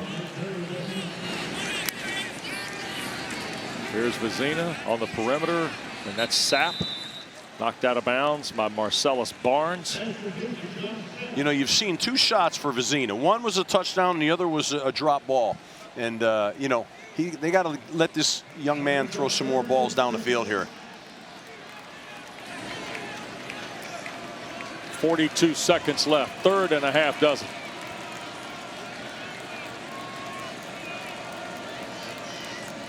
That's Williams in motion. Vizzina looking for Randall. Boy, took a big hit. That was Harmon wrapping him up at the 33. And with 30 seconds left here, is Rhett Lashley going to punch a timeout or let this wind down? And boy, what a hit. Yeah. Harmon has offered a couple here in this first half. And to be honest, we can go to halftime. Oh, there's the timeout. Okay. They, Wes, on that last play, you know, Clemson, what happened was SMU disguised the coverage, and they got to cover 2 a little different way, and that hard corner came up, and you know that flat defender came up and really laid a hit on him and created confusion. We got an ACC Network Sunday doubleheader for you tomorrow. Starts at noon Eastern. Number 2, Stanford heads to Miami. It's high noon start, and then we'll go to volleyball in Central New York. 21st ranked North Carolina at Syracuse. Noon and 2 tomorrow afternoon on ACC Network and the ESPN app. So Clemson has had 4 3-and-outs in this first half and a fumble, by the way, in their 8 possessions. Yamir Knight will wait on the punt from Jack Smith. So they're going to set up a return here and see if they can get it up close enough to. Knight looking up into the sun. We'll watch that go out of bounds. Nice job to keep it between the numbers and the sideline by the grad transfer Smith. Or grad student Smith, I should say. I think 16 seconds here before the half when the ball's down this far. Take a knee? I think so. I think you want to go in. But you're going to get the ball, too, to start half 2. Yeah, I don't think you want to do anything here like, you know, get a pick or a turnover here with 16 seconds having to go, you know, 70-plus yards. So yep. I'd be surprised if. Usually you say, let's get a play and see if we can get something started. But I don't think that'll happen. Let's see. So Kevin Jennings going to come out here. And Hibner and Brinson here to the boundary side. And they're going to hand it to Chris Johnson. And with 10 seconds to go, Brett Lashley's out of timeouts, and that will do it. So they got the big scoring play, Jennings to Hudson, and then 3 field goals. Keltner hit from 51 early in the second quarter. And then here in the final 4.5 minutes, Steve kicked 2 48-yard field goals. And the foot of Sam Keltner is the difference in this first half. 16-7 the score. Dana's with Rhett Lashley. Coach, it's evident that your quarterback, Kevin Jennings, isn't as 100% health. How do you plan to manage his mobility that he brings to the offense in the second half? We're playing to win the game. He got rolled up early, but you saw that last drive, 2 big runs. We got a bad call on the hold. Otherwise, we'd still be rolling. But we got to finish drives. Our defense is playing good. We've controlled the game, controlled the ball, but the field goals have kept it a game. So it'd be great to start second half, but Kev's good. You get the ball to start the third quarter. How do you want to come out of the locker room? I want to come out like we're desperate to win, like we're behind 16-7. Obviously, we can set the tone. We get the ball first. It'd be great to go down and make it 23-7. Thank you. Thanks. They have won 19 straight regular season conference games, and they lead Clemson by 9 here at the half in this first half. The Keltner field goals, a 51-yarder and 2 48-yarders, are the difference in the game. And no return by the Mustangs. So SMU is going to start from its 25. Let's go downstairs. Dana Boyle. Thanks, Wes. Coach Sweeney told me out of the locker room he's really pleased with the defensive performance. He said, we're making the SMU kicker look like an MVP, but offensively he challenged the offense to be better in those short yardage situations. They've got to help out their quarterback, Christopher Vizzina, making his first collegiate career start this afternoon. But Dabo said his confidence is high and he feels really good about his first half performance. All right. Well, you see Dabo there being a cheerleader, and he needs to do that. As the head coach right now, you're going to have to pump your team up and try to drive confidence and momentum. They need to get that. Yeah, the energy level never questioned when it comes to the veteran coach of the Tigers. Boy, Jennings looked really stiff that time, delivering a ball on the backside. And the catch made out there by Ymir Knight. Kevin Jennings almost noticeably on the hobble coming away from center. Myson Kelly shoved Knight out of bounds. When you come off a half, sometimes it takes a while to loosen back up when you have an ankle injury. Here's a first down play and a run play to TJ Hart. So Rhett Lashley pretty candid with Dana, Steve, going to the break. We got to come out here and quit settling for field goals. I don't think there's any question. I think he's exactly right. He's saying right now, hey, we got to come out here. We got to be on fire. We've got to be the aggressor, the attacker, and we're going to see if that happens on this drive. Second down and 6. And this is Jennings keeping it and diving forward. He's going to be 3 yards shy, maybe 4. They're going to spot him to the 41. So it's going to be third down and 4. Yeah, I mean, you know, he sort of kind of gimped his way to the ground. If he was healthy, he's probably got that first down or close to it, but they're going to have to work with this. Big third down here, you know, and again, I mean, we've seen a couple of quarterback draws on this down right now with him, even with his ankle. As him as a runner, they could sprint him out. It's hard to know. They're unpredictable with this injury with how they're going to handle Kevin Jennings. Mustangs are 4 of 10 today on third down. Snap to Jennings, Tigers rush 4. Kevin going to looking for Hudson downfield, and there's a marker down across the way at the 41. It's an illegal shift, I believe, on SMU. Illegal shift on the offense. 2 players not getting set before the ball was snapped. That play was declined. It'll be 4th down. And Rhett Lashley, not sure he agrees with this, but Steve?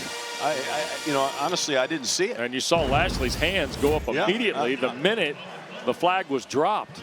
There must have been something we didn't see. Maybe I didn't see it. Yeah.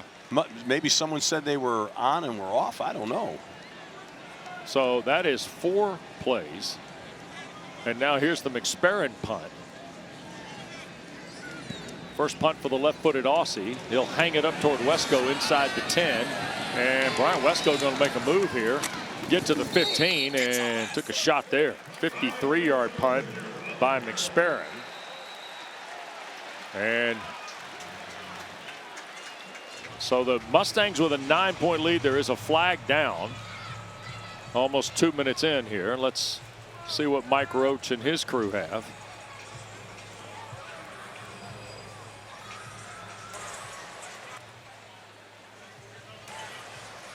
After the play, unsportsmanlike conduct. Kicking team number 26 for taunting. 59 penalty will be enforced. First down.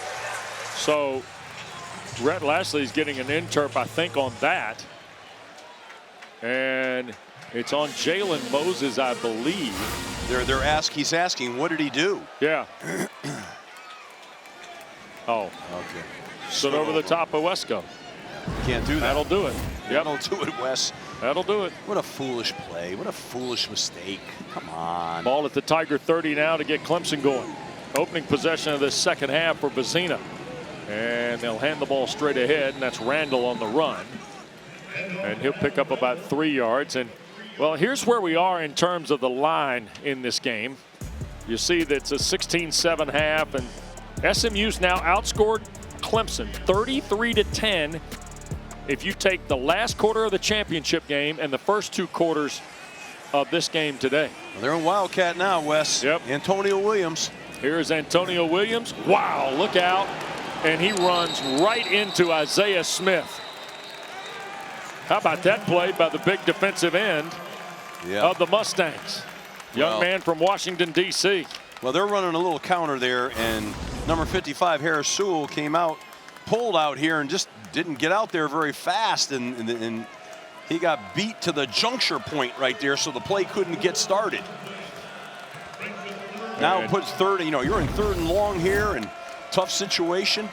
There's a loss of 4 on the play. Vizzina looking to throw on 3rd down, and he'll be taken down. That's a Mustang sack. Cam Robertson was there, and so was DJ Warner, a guy who they're very excited about, transfer from Kansas. 2 pass rushers. 2 pass rushers, but Cameron Robertson, the dude of that defense, here he is again. He keeps showing up. They ran a little twist, and he was able to skin it and come around the edge on it and create that sack. Really good burst off the edge. That is now 5 3 and out, Steve, in the last 7 possessions for Clemson here today. Yeah, and they're hunting and pecking right now a little bit on offense to me for what they want to do. Which is understandable to a certain degree. Punt by Smith. Ymir Knight settles in. Fair catch made about the 37-yard line. And almost 4 minutes into this 3rd period of play. Pretty anxious vibe in the Memorial Stadium crowd here. SMU by 9, their 2nd possession of the half next.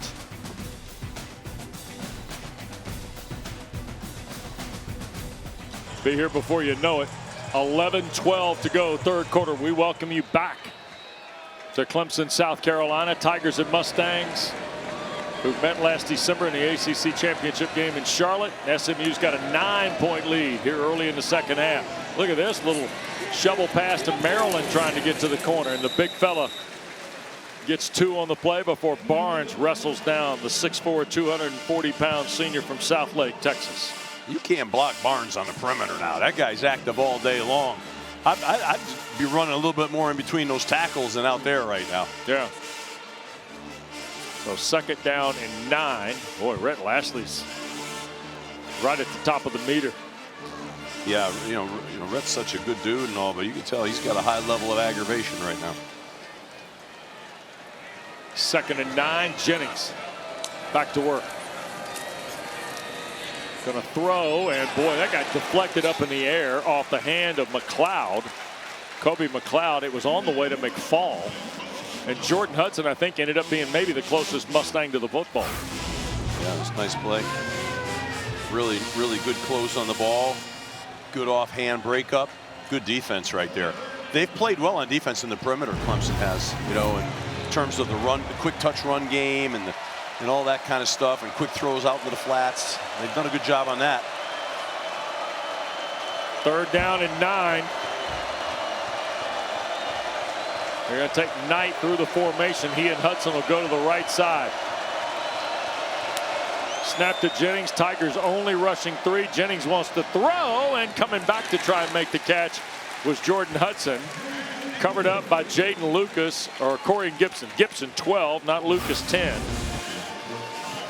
Freshman from Fort Worth is Corey Gibson. Not a great back shoulder throw, but really good defense. I thought Clemson did a really nice job of forcing the punt and getting off the field here on defense. That was a series I think SMU really needed to get a drive together and try to go get some points. neither team seems to have the ability to capture momentum in any significant way right now. McSparron going to flip this on the ground well ahead of Wesco, and Bryant Wesco, wow, look out here. Bryant Wesco appears to be okay. That looks scary.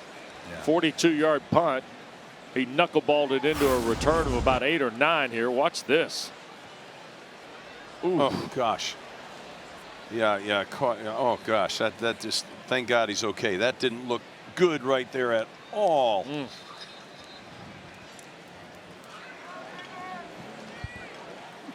Wow. I think it was Brandon Booker on the punt cover for SMU against Bryant Wesco. Tigers ball off the 26 here. Vizzina goes under center with Randall, the running back. And a play fake here. Pressure coming, and Williams a sliding catch for a first down at the 37. It's a little wrinkle, huh? We're under center now all of a sudden on first down. Kind of like it though. Kind of lifted me up a little bit. First down. They stack Moore and Williams to the far side and go too tight here to the near side. Vizzina looking again, middle of the field. That was Olsen Pat Henry who was dialing, and Maizano got a hand in the throw lane for the Mustangs. What a play by Maizano, because that was he was gonna hit that in the seam right there. That was a great job of getting up vertical and tipping that ball. Boy, they had an instinctive guy in that spot a year ago, Kobe Lewis, Steve, who made a ton of plays for them. Yeah, look at it right. Look at it right there, Wes. Yeah, that would have been a big play. Would have been a first down. So now they're going to roll themselves into a long here, another long second down. Yep, Maizano's kind of filling that role of Lewis, and these boys started to really pick it up statistically. And now Randall can't get started because Isaiah Smith wraps him up. Now this Mustang defensive front feels like it's starting to build a little momentum, Steve. Yeah, well, I mean, what's happening is these defensive ends are what they call wrong arming. They're coming underneath the kickout block of the guards, and they're creating unbelievable penetration. Line's got to play better up front for Clemson right now. They've got to do a better job creating some running lanes for these backs. Josh Sapp, Cole Turner, and Antonio Williams go to the far side. And you see the third down number. Tigers just 2 of 9 today. This is third in the full 9. Vizzina wants to cut it loose, and I mean Moore is open and caught. TJ Moore behind the coverage scores. What a grab. 62 yards. And he pulled it in off his fingertips. Wow. What a play. What a catch. This is unbelievable. Look, just why the corner stopped, I have no idea. But the speed and the ability to track the ball right now with one hand, catch it on the point, bring it in like that, that's sensational, man. That is, no wonder why they feel like this guy's going to play at the next level. I mean, you can see it. Wow. And certainly a good enough throw. 4 catches, 112, 2 touchdowns for TJ Moore. And Christopher Vizzina and the Tigers have gotten off the deck. SMU's lead has been cut down to 2. Again, why the corner bit on this, I don't know. But he did. A play's made. It's 16-14. Anybody's ball game.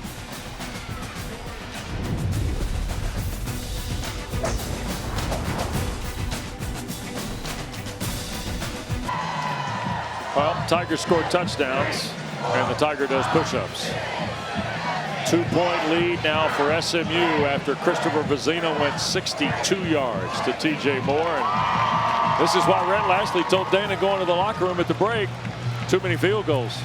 Yeah, I mean, you can't kick, you start getting red zone opportunities or plus yardage side of the field opportunities, you've got to score touchdowns. I said that earlier. I was worried. Too many field goals here. This game is a close game now, and it's anybody's game, really. Just got to find out who can hold the momentum. Which team can hold momentum. No return for the Mustangs on the kick by Gunn. And one more look at this Vizzina deep ball. This guy, he had a really nice arc on the ball, but the catch, one hand on the point of the ball. Those wind you up on the freak list. TJ Moore hauling in 2 touchdown passes today, giving 3 on the year. He's halfway to Brian Wesco, who's got 6. His career high was, or is, 116. He's got 4 less than that here today. Here's Jennings trying to get to space. Kevin now thinking about it, finally delays and throws to Knight, and that's a first down. It's interesting watching them. It looked like Woodaz and Peter Woods were out in space, but neither were pursuing Jennings, just kind of hesitating. Yeah, and you can tell he's got complete control of the offense, though. Even though he's injured, he knows right where everybody is. He waited, then he just checked it right down. And here we go, first down. So good play by Kevin Jennings, really. So despite my suggestion in the first half that the off-platform and play extension stuff might be out the window, hardly. Yeah. Here's a little freeze and a pitch, and coming near side is Johnson. CJ to the near side and knocked out at the 35. Myson Kelly finally gets Chris Johnson Jr. on the ground after a 30-yard run into Clemson territory. Yeah, this is that flip toss play where they're faking the jet and then they toss it right out, try to get the defense pursuing, you know, to the jet sweep and then hit him with a speed toss down the boundary. It's really really well done and a great play, especially if the end loses the edge of the defense. So Johnson with a big run. It's the longest running play today. And here's Jennings going to work on first down. A little sidearm look out. Yeah, that was going to be a quick middle screen with the lineman breaking out ahead of the play as blockers. So he had to find the right throwing angle, and he threw the sidearm. Wes, to your point a minute ago, I think what you're seeing right now is what Rhett Lashley said. Game's on the line, we got to go win the game. So they're going to put Kevin Jennings, they're going to do whatever they have to do right now to win. And their best plays are with him moving around and sprinting out and all this other kind of jazz. You're going to see their whole deal. Yep.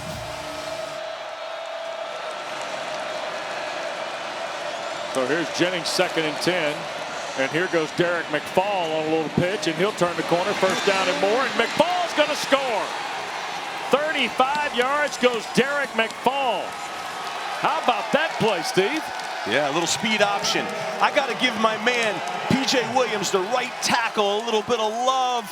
He ran what we call a veer path, inside, up and out, and caught the linebacker, so all the ball had to be was pitched off the end. Watch the right tackle here. You're going to see P.J. Alexander here. Watch him get up on this linebacker right now. Look at the angle he takes, pitched it off the end. Look at that. Look at the big man run. He was out last week with an injury, but we're down the boundary right now. I love that. It's like a fast break. SMU now pushes it back to an 8-point advantage, make it 9 as Keltner adds the point, and it's 23-14. Derek McFall around the corner for the touchdown. It is his first rushing score of the season. Limited role a year ago behind Bashard Smith and company. Not today.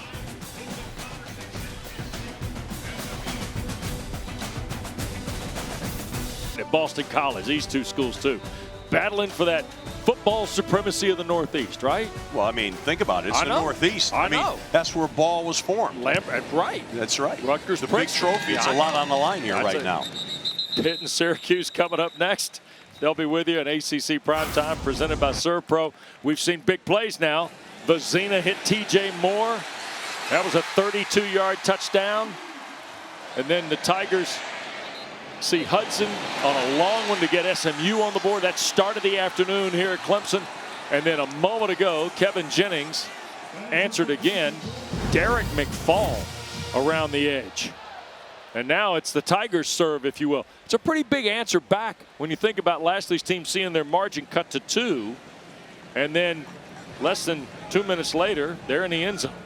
Yeah, I mean, I said, who can establish and who can keep momentum? Right now, momentum's going back and forth a little bit. Here's Vizzina off the 25, trying to get Clemson back. Steps through, now can maybe do it with his feet, and does, out to the 32, maybe the 33-yard line. Nicely done by Christopher Vizzina. Young man who threw for 7,200 yards and 59 touchdowns. And now the Tigers have taken Vizzina out, and this is Chris Denson a 6'2" freshman from Plant City, Florida, who enrolled in January.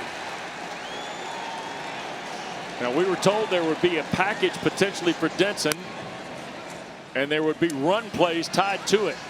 And Denson's going to get a yard, maybe. Alexander Kilgore hit him head on. Denson threw for 2,300 yards, 28 touchdowns, 3 interceptions a year ago in Plant City. Well, as I said earlier, the line's got to do a little better job. That play wasn't blocked well. They've got to help these quarterbacks, running backs out, create holes in the run game, and have a stouter pocket and protection. It needs to happen right now. Tight end right, 2 tights in the ball game. Actually, 12 personnel. They're going to hand to Randall, and Adam Randall. This is going to be on a spot, and I think he got it. But what a collision that was. Alexander Kilgore was the first Mustang into the mix, along with Jeffrey Imba. Not a lot of movement there. Nope.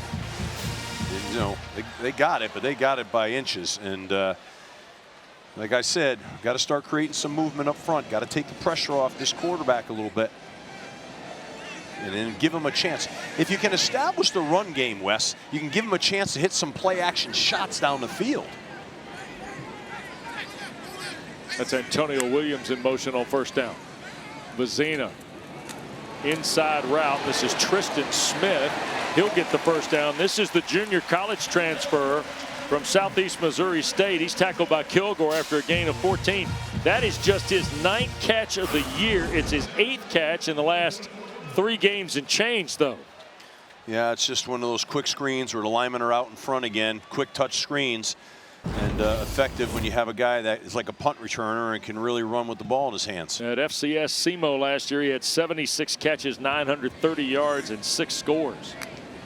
Came to Clemson via the portal. Here's Vizzina to throw, and that's a bounce pass incomplete toward Josh Sapp.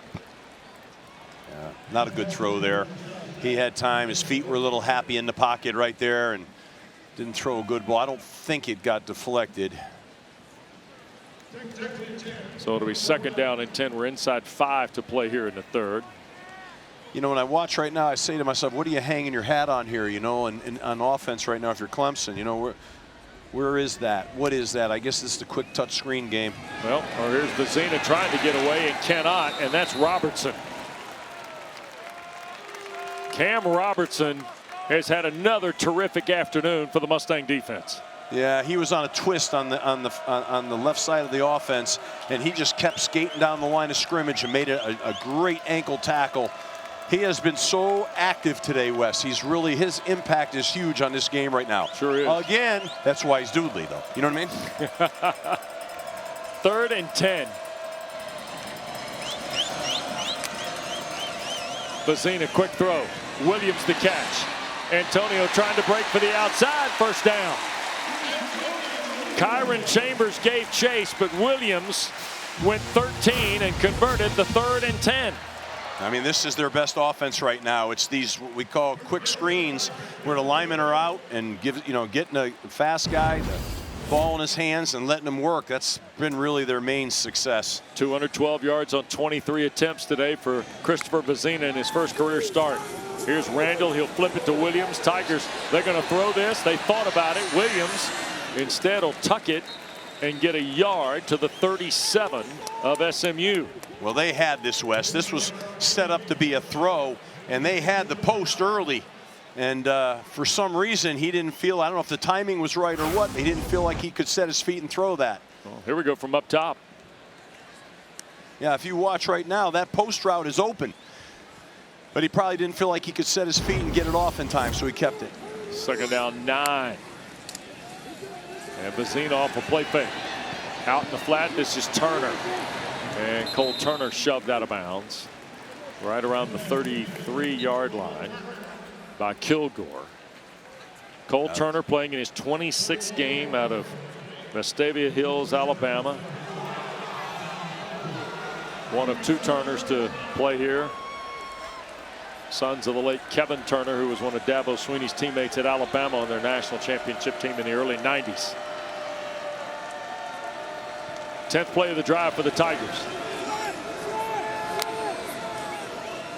Quick throw on a slant. Catch is made, and falling forward, Tyler Brown. First down to the 24. Sophomore from Greenville, whose biggest challenge is staying healthy and available for Clemson, has pulled in 2 big catches today. This one 9 and a first down. Crowd here thought he got a little horse collar action from SMU, but no marker at the 24. We play on ahead of 2 minutes to go in the third. Well, they played bear on defense, covered all the linemen up, brought the mic through the A gap. Nice job hitting that slant. Here goes Randall, and Adam Randall, who that's his 10th carry of the day, going to have about 30 yards. It's just, yeah, here it is, the bear with the mic in the A. He stands right in there and throws one of the 2 slants to the field. That's I think, a really nice job by Christopher Vizzina. I thought that was a good play. You stare down that pressure and you complete the ball.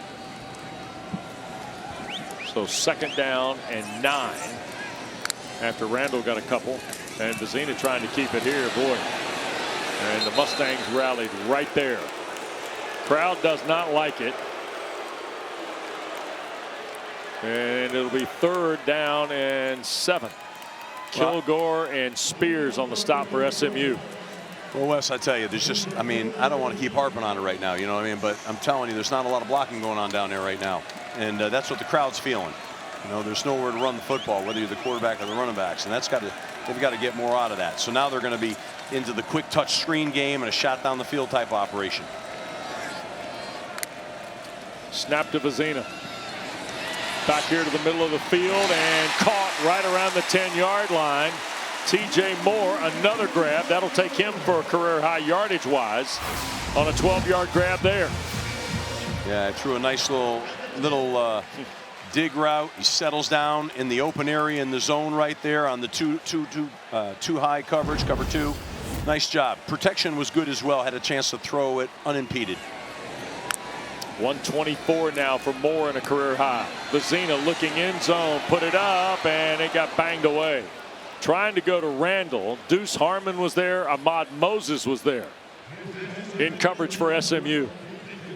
Well, I'll tell you, I give Christopher Vizzina a lot of credit here. He stood in there on great pressure in his face, took quite a hit and threw it up there, and have a chance. They had a chance to catch that for a touchdown. He's not shy of courage, this young quarterback. Keviante Spears was close. Ezeomume has come in. The freshman running back throwing, and incomplete is Vizzina trying to go to TJ Moore. There's no flag on the play. Wow, that's an RPO, and they grabbed him right around the waist, TJ Moore, and held him, and did not get a flag on that call, huh? Yeah, Deuce Harmon. So now 3rd down and 10. And Randall will come back, and Ezeomume, the young freshman from Ackworth, Georgia. And Bryant Wesco has not appeared at all in this drive, and he's not here on the 3rd and 10 at the 10. And now SMU takes its first time. We're going to have a timeout called for by the Mustangs. 15 seconds to go in the 3rd.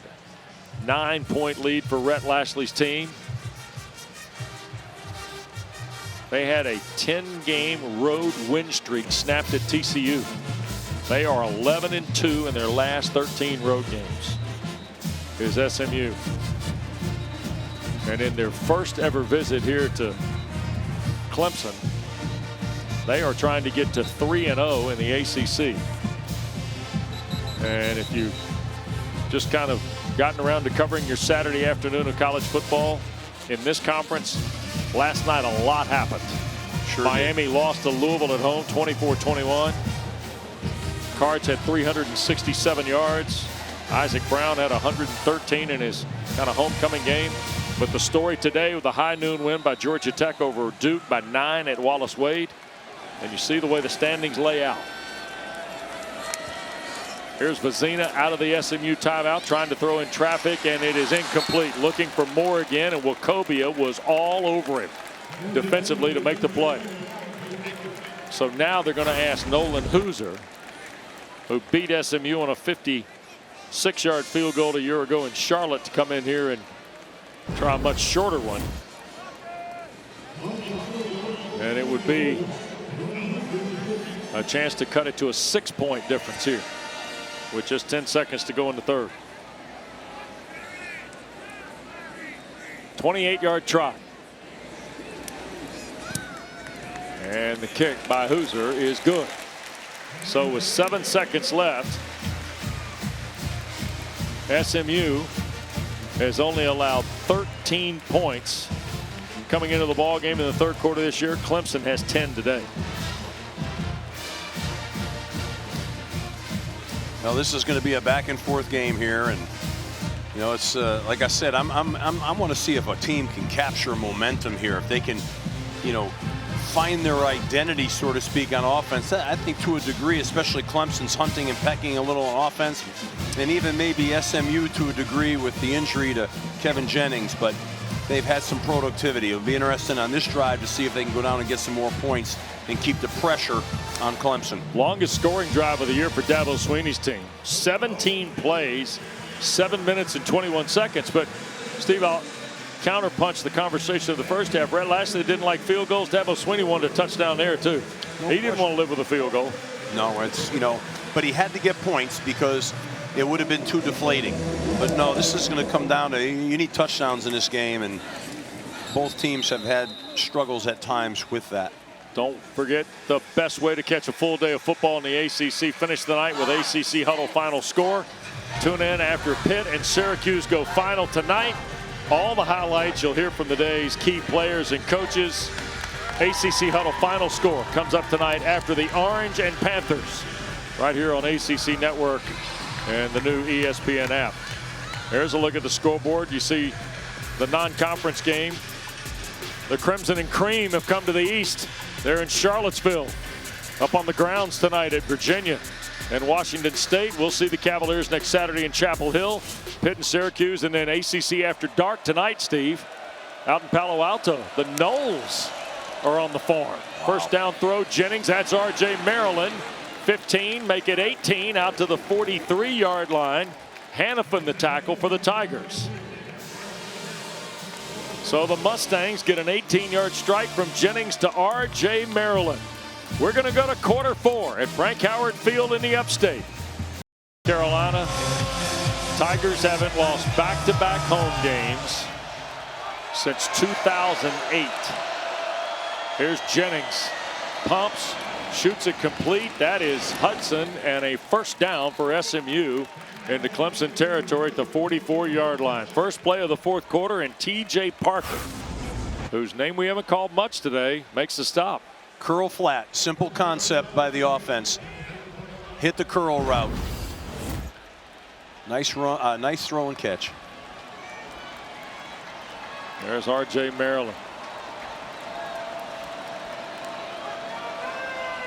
Did not get a chance to play these Tigers last December because of an ACL injury he suffered mid-year at Stanford. He's trying to contribute today. Jennings on 1st and 10.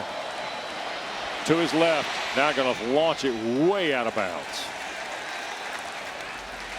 Now there was a pressure from Parker coming off of Jennings' right side. Kevin's got, he's got 2 full rolls of tape on the left ankle, Steve. Yeah. I mean, I don't know where the outlet throw was for him on that particular concept. He had nowhere to go with the football. Yeah. 3 to the field, 2nd down. Jennings tries to get rid of it, does, and that's Johnson. Backside with room, stops on a dime, shakes Brown, and gets to the Tiger 20.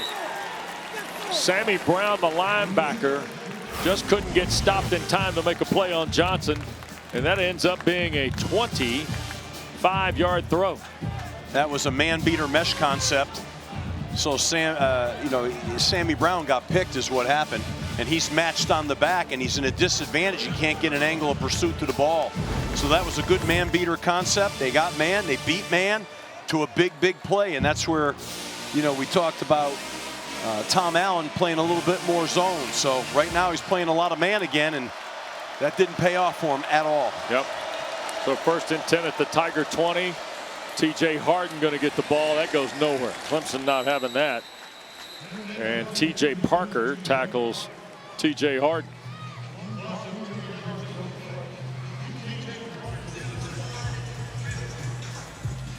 Trying to run a gap scheme there, and the kickoff block got knocked to the ground. SMU looks like, Steve, with a 6-point lead. They want to see how much time they can burn each time they touch it, too, here in this 4th quarter, wouldn't you think? Yeah, no question. Slow play a little bit? But yes. But what they don't want to do is take -2 or 3 yards on a play like that. Yeah. McFall in the backfield now with Jennings. Jennings giving ground, trying to slip it. Oh, what a catch by Hibner, and that's a touchdown. Matthew Hibner.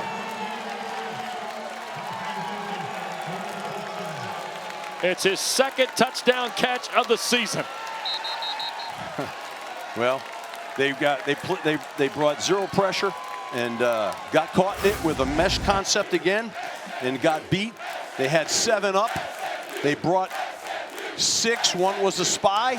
And Right on the field is a touchdown. After the play, unsportsmanlike conduct, offense number 2, his 1st of the game. Why? Back-to-back touchdowns by SMU. McFall the touchdown run, middle of the 3rd, and now they open the 4th with another answer of a Clemson score, and this time Jennings to Hibner. Yeah, that was quite risky on defense, and they paid a price for it. I don't get these penalties. I don't get all this stuff, this celebration, this and that. I don't get it, man. All you're doing is putting your team at a disadvantage. I don't understand it. It's selfish. So Jennings accounts for his 2nd touchdown pass of the day. This time to Hibner, who came to light a year ago after the Maryland injury and proved to be a huge factor, so much so that Hibner and Maryland were both discussed yesterday by Clemson defensive coordinator Tom Allen. And a miss on the extra point will keep this an 12-point game at 29-17. Tigers got some elevation here. But the touchdown catch, look at this. What a grab. We've seen 2 terrific one-hand touchdown catches today. One for the Tigers, and this one from big Matthew Hibner. Terrific conditions for a Saturday afternoon in October. A little warm, and you're watching the Atlantic Coast Conference on ESPN and our ACC network coverage of the Tigers and Mustangs 2nd meeting, and SMU in the end zone on the Hibner touchdown catch. And now Clemson going to start from his 25, and the penalty on Jordan Hudson a moment ago after the Hibner touchdown catch. And it may have cost SMU on the point after. That was steered wide by Keltner. So here's Clemson off its 25. Big drive here by Clemson. They've got to answer here with some points. This has got to happen for momentum, for confidence, for the game. Cade Klubnik hurt late in the ball game last Saturday at Boston College. Tried to go today, not able to. Christopher Vizzina makes his 1st career start today for the Tigers in his 13th career game. And he'll hit Turner on a quick shot to the 29. Gain of 4. Maizano the stop for SMU. So 2nd down and 6 on the Cole Turner catch. They're going to start picking the pace up here a little bit. They need to. There's 12 minutes left. You know they've got to get a couple of scores here. There's the snap. Vizzina again. Pressure coming from the perimeter, and that slowed down, and now finally going to be dropped. Cam Robertson was there, and so was Kevin Allen.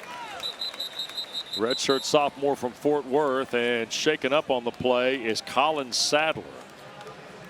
The big 6'6" junior at 310 from Inman up the road near Greenville, and he's shaken up on the play, and they're out to check on him. And we will step aside as well. Just better than 3 minutes gone in quarter 4 here at Clemson.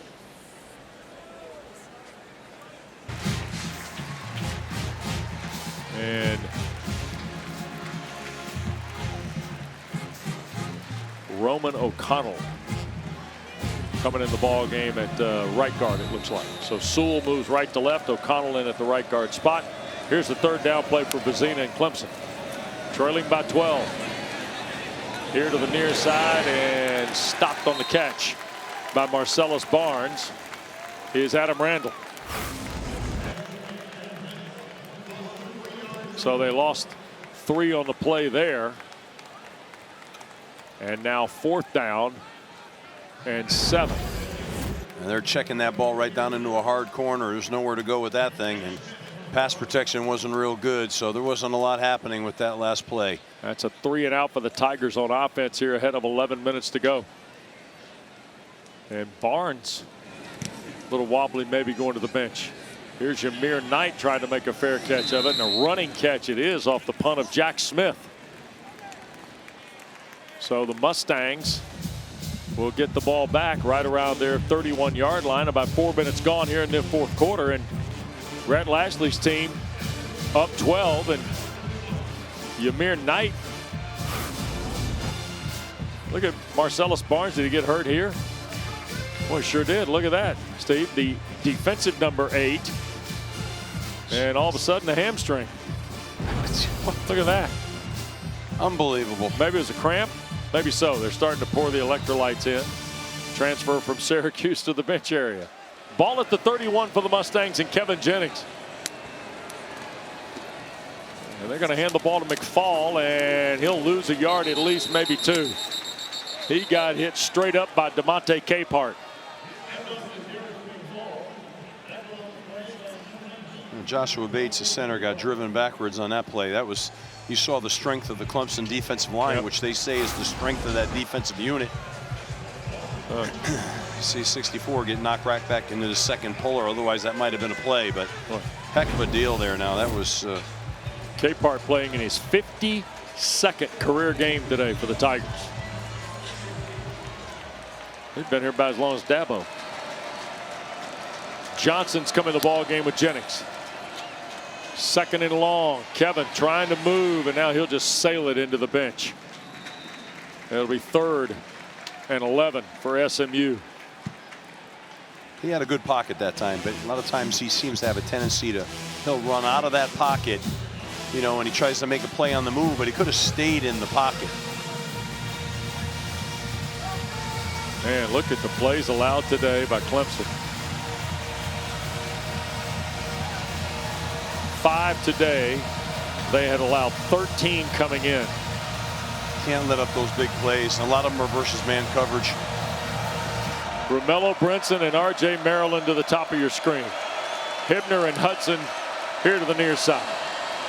Jennings spins it off the hands and intercepted on the back end by Ricardo Jones. So the first turnover of the day for SMU comes with 10-11 to play in the game on an interception by Ricardo Jones, which is his 3rd of the year and his 4th career pick. Wayne Woodaz did a really nice job getting depth underneath that and causing that throw not to have the right window through behind. Led to this interception right here. Maybe even tipped it. So a couple of plays, and now Clemson gets a plus territory possession, albeit right over the 50-yard line on the interception by Ricardo Jones. Well, this is a must drive for Clemson. I've said that before. They've got to capitalize here. It's getting late in this game. They've got to get some points. Here's the snap to Vizzina.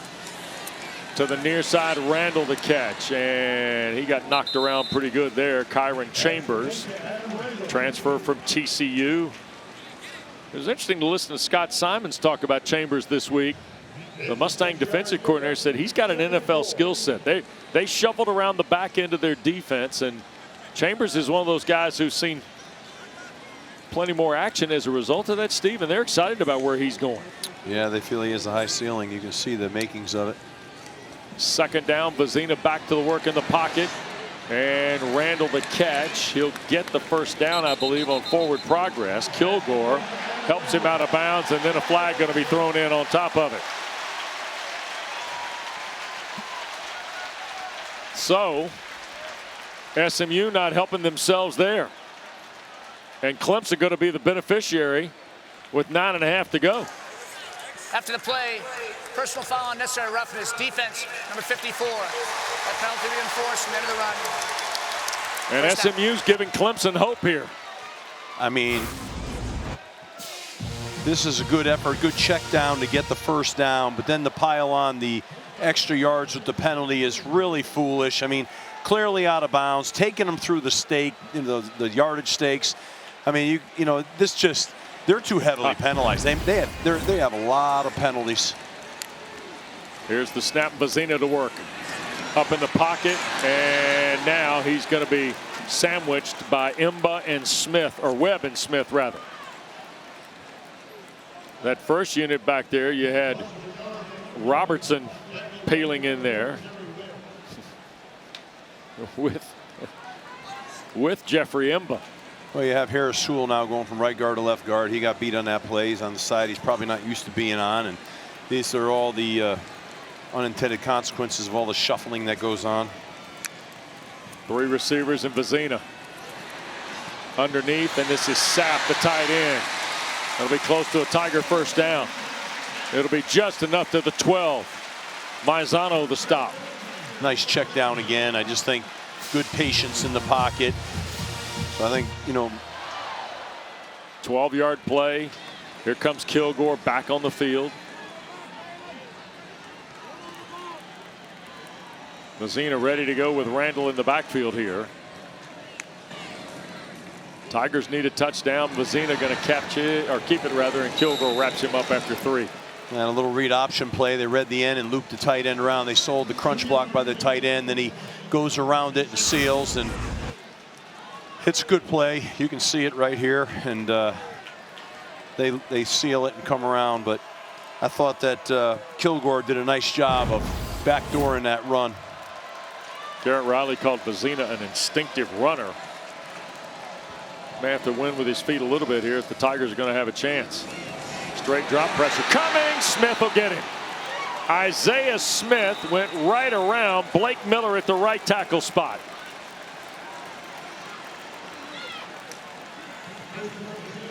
Yeah, he got skinned on the right edge right here. Opens his hip, waist bends. They turn the corner and able to sack the quarterback on the quarterback's blind side. You got to have better protection than that. That's not good enough. You got to help this quarterback. He's playing hard. He's competing, but you can't put him in those situations. 4th sack of the day by SMU. Vizzina looking to throw, in trouble, and will cut it loose as he goes to the ground. It looked like big Jeffrey Imba got him before the ball was loose. We'll see how. I think Mike Roach, if they already waved it as incomplete, I think they have. Yep. Yeah, the center got bowled over, and they get him by the legs. Well, that's close. Yeah, it is. Yeah, that's close. I got to tell you, I think Vizzina is playing hard. I think he's competing. And I think the game day ops center, and there go the whistles. So Mike Roach will come over, take a look at a monitor here in front of the Tiger bench. Complete pass. Replay's looking to see if the quarterback was down before he threw the football. Boy, it might be hard to overturn that. Maybe, I don't know. Eh? Well, we're getting ready to find out. Let's go to Charlotte. 23. All right, I had the left, the right end zone was the good shot that I used. Hey guys, this is Mike. But let's look at So this. really on the field is that he was up when he threw it. Still up. Still up. There's So we're the trying to ball look, Mike, right now on whether or not the knee goes down or With possibly possession, the yeah, shin. yeah. Yeah. Yep. So what let's happened? go back to this end zone here. From behind him. Okay, so we're just going to show you this. Okay, so if we're going to just keep going through the shot here with you, Mike, and then we see the ball is being released just right before. We don't have enough based off of this view to be able to identify if he has control here. So he's releasing the ball just as the knee goes, and if we go one more frame, you're in the shin and the knee, we can see is still going to be at this point up. Yeah, And we're trying to being able to identify that. We don't have enough. We have another angle overturn. now. So we're going to see. We're going to look at B. But you want Hold to hold on. B. This one looks a little more dubious. Okay, we're looking here, looking here, looking But I here. can't see through his leg. So right here, wait, actually on this one, we're going to have a better view here. Lower We're going leg. to see this shin is down. Yeah, the lower leg. So, yep, so we're going to go back and we're going to be able to show you the program feed here, and we're going to look and we're going to reset this, and we're going to overturn the ruling on the field, and we're going to have right? 23 Clemson, tick Yep. 3. 23, hash 3. 23. Yep. Yeah, in the middle. Okay. Correct. Yep. And we're going to have 4th down. Yep. 23, 4th down. All right, thank you guys. All right. Thanks, good. guys.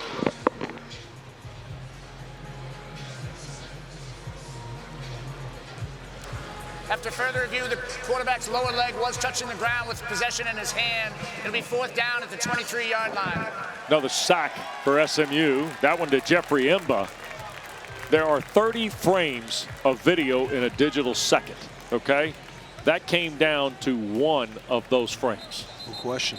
Because they were going to go with we don't have enough to overturn this. Then they found one frame where the shin was actually down before the ball's released. It's amazing.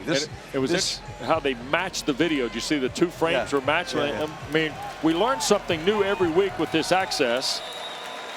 You talk about what a difficult job it is to make these calls, and never mind with all this slow-mo. Wow. Tigers going for it under 7 minutes to go, trailing 12. They may get one on the house. Vizzina going to take the shot. It's a free throw, and it's caught. Is that a touchdown? It is for Tristan Smith. There's a flag down. I think SMU was in the neutral zone. And a swing on the house is a home run for Vizzina. Defense number 9. That penalty's declined. And we'll take the result of the play, which is a touchdown. How about that? 4th and the house for Dabo's Tigers.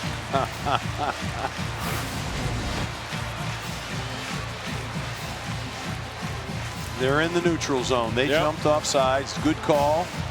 And then he throws it up and gives his guy a chance to come down with this.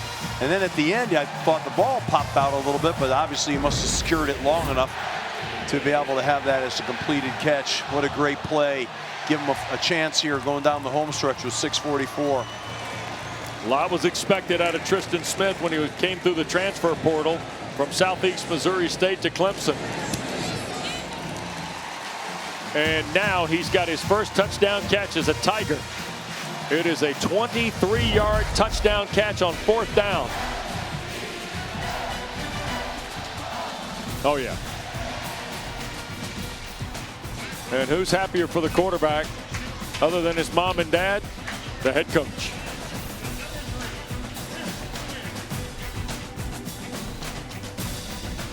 Enthusiasm in the building now.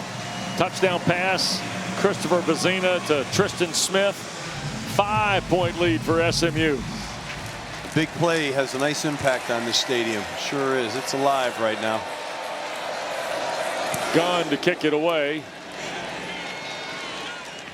And through the back of the end zone. 1st and 10 at the 25, but an active second half, Steve. Vizzina got started, went 62 yards and a one-hand grab by TJ Moore. Tigers felt like they were building momentum, and then Derek McFall, less than a minute and a half later, answered. Then Matthew Hibner got a 22-yard catch from Jennings, and then just a moment ago, Tristan Smith up the ladder against Nettles, hauls it in. So Jennings and the Mustangs will not be able to kind of walk this off without doing something with this possession here. You got it. This is a big drive here. They've got to be able to create something. And Harden tries to get him going off the 25. He'll get a yard, maybe 2. Peter Woods. Been a while since we called Woods his name. Makes the stop for Sweeney's Tigers. Just shedding blocks, making plays. SMU has just not had the opportunity to run the ball well at all here. They need it, and they can't get it. And SMU has no problem burning play clock here. They need first downs, though. Yep.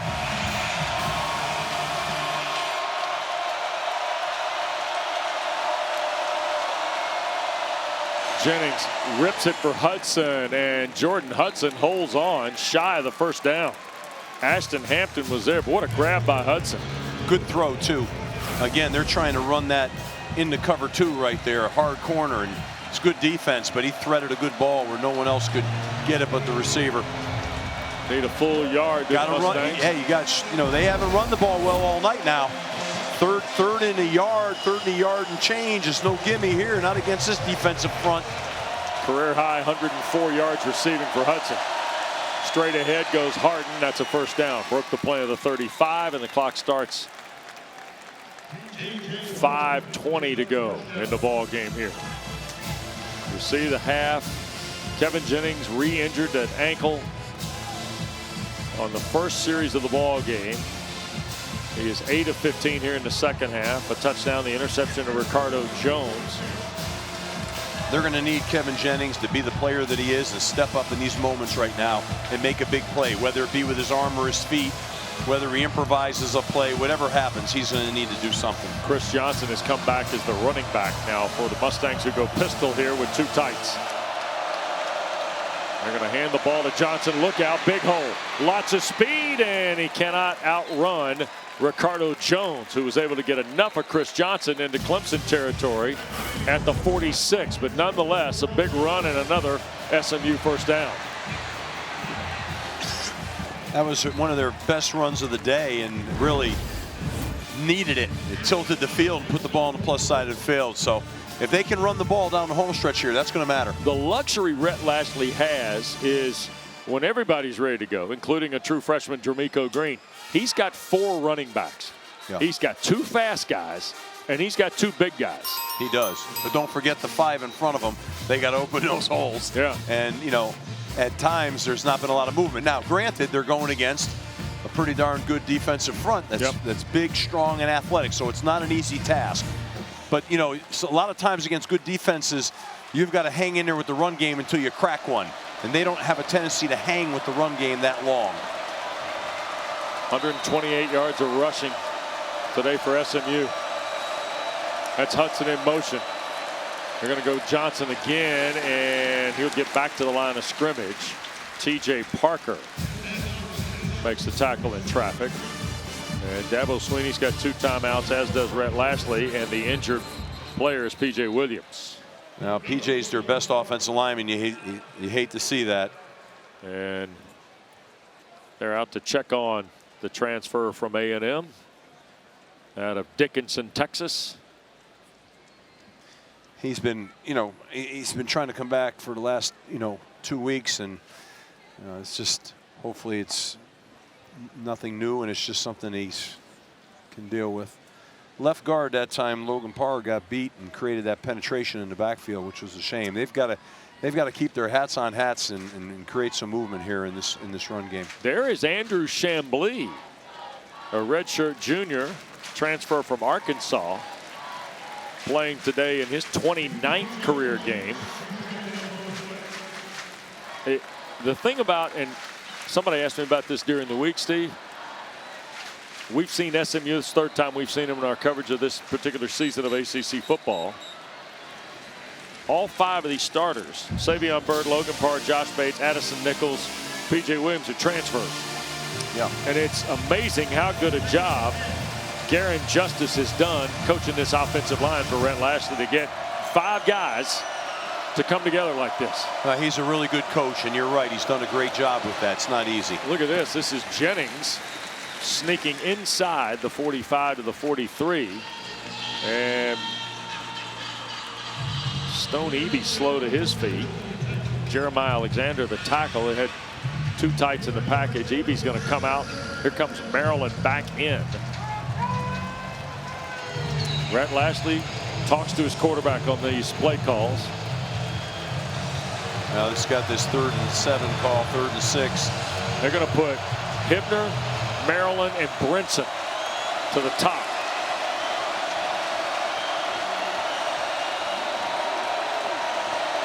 Tigers coming.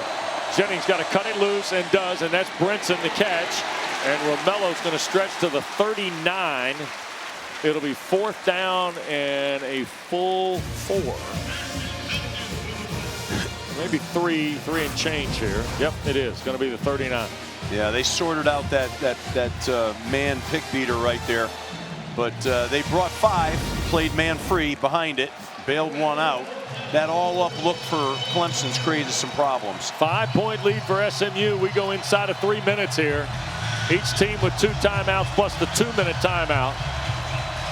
And is SMU going to run this down, punch a timeout? I think so.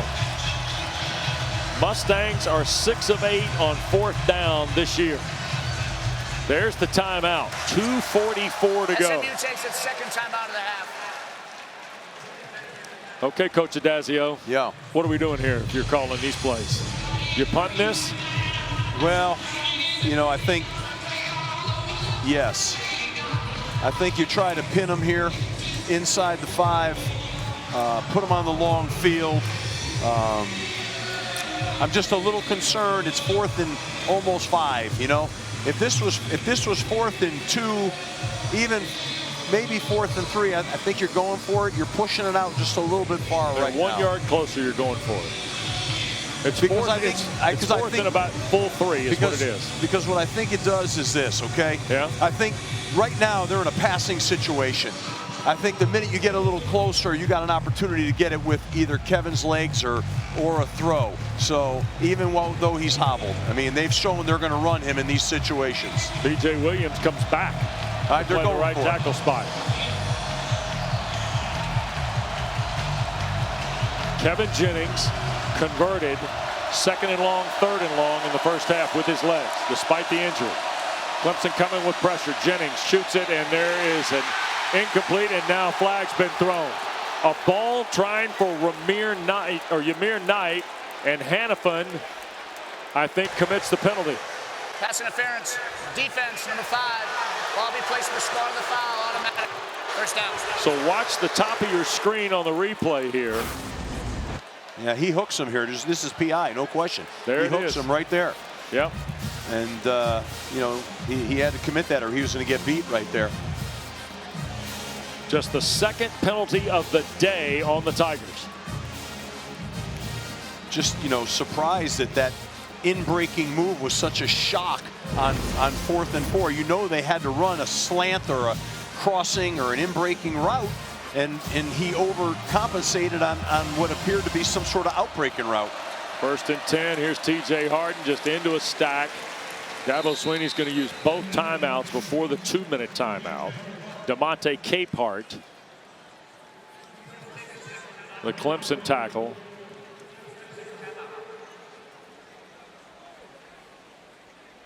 And so Dabo Swinney, who's trying to avoid back-to-back home losses for the first time since 2008. And if you're looking at the timeline of that 2008 campaign, remember we showed you earlier in our broadcast, 17 years ago today, Dabo Swinney's debut as Clemson's interim head coach. That was the 2nd of the last back-to-back home losses. They had lost to Maryland when Tommy Bowden was still the coach. They went on the road to Wake Forest. They lost on a Thursday night in Winston-Salem, and then came back in Dabo's first game as head coach. Lost to Paul Johnson and Georgia Tech. That's the last time they've had back-to-back home losses. Which is an unbelievable tribute to this program, to Dabo Swinney. I mean, this guy has done a phenomenal job here. And right now he's dealing with a lot of injuries and a lot of other issues. Jennings on the backup, flips it up in the air. Hibner was in the neighborhood, so was Maryland. And that was Will Helt, the transfer from Purdue. Crowd here wants intentional grounding. And so does the head coach of the Tigers.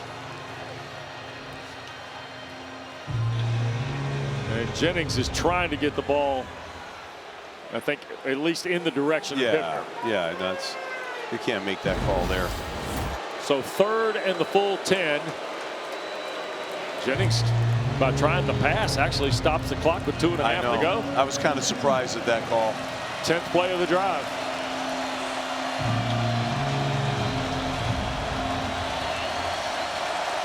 It's going to call a timeout. Yep, sure are. SMU going to burn their last one here. SMU takes its final timeout of the half. So, quick reminder to you, coming up in about, I don't know, 40 minutes or so. Chris Cotter, Max Brown, Kendra Douglas standing by. We got ACC Primetime presented by ServPro. It's the Panthers and the Orange tonight from the JMA Wireless Dome. Boy, Pitt off the win at Florida State. Mason Heinzel 4-2 on the year's Narduzzi's team, and Fran Brown in the orange at 1-2 in the league and 3-3. It's a big ball game. It's a big game anyway with Pitt and Syracuse. It is, but Pitt's a little bit on fire right now, yep. So it'll be a tough game. Well, story of the day for Clemson is Christopher Vizzina's first start. Cade Klubnik's 34-game streak as the Tigers starter snapped today by an ankle injury late last week at Boston College. Vizzina's thrown for 284 and 3 scores today.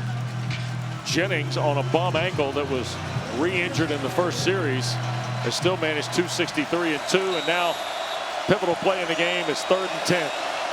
What they got to do is make sure they don't give away field goal range. Tigers here. bring 4, the throw, Hudson the catch. Jordan Hudson another grab, and it'll be 1st and goal at the 9. Corey and Gibson in coverage for the Tigers, and Hudson comes up with another huge play. Well, there's a miscue in the coverage here. They're in man, and there's some confusion in terms of who's got who. You see, they put the receivers on a stack, and when they got them in a stack like that, they didn't declare who had who in the man coverage principles. That's what happened on the play. So 6th play of the day, over 20 yards for SMU. And some of the Tiger faithful, as we've reached the 2-minute timeout, are headed for the exits. A break here at Frank Howard Field. SMU by 5 and 1st and goal when we come back.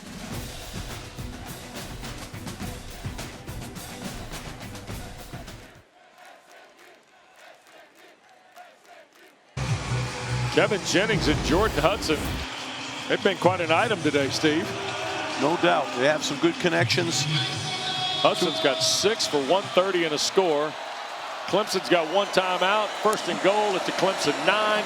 They're going to get it in the hands of Hudson going to the left side, and Tigers gang tackle him. Jeremiah Alexander, the Alabama transfer, on the stop.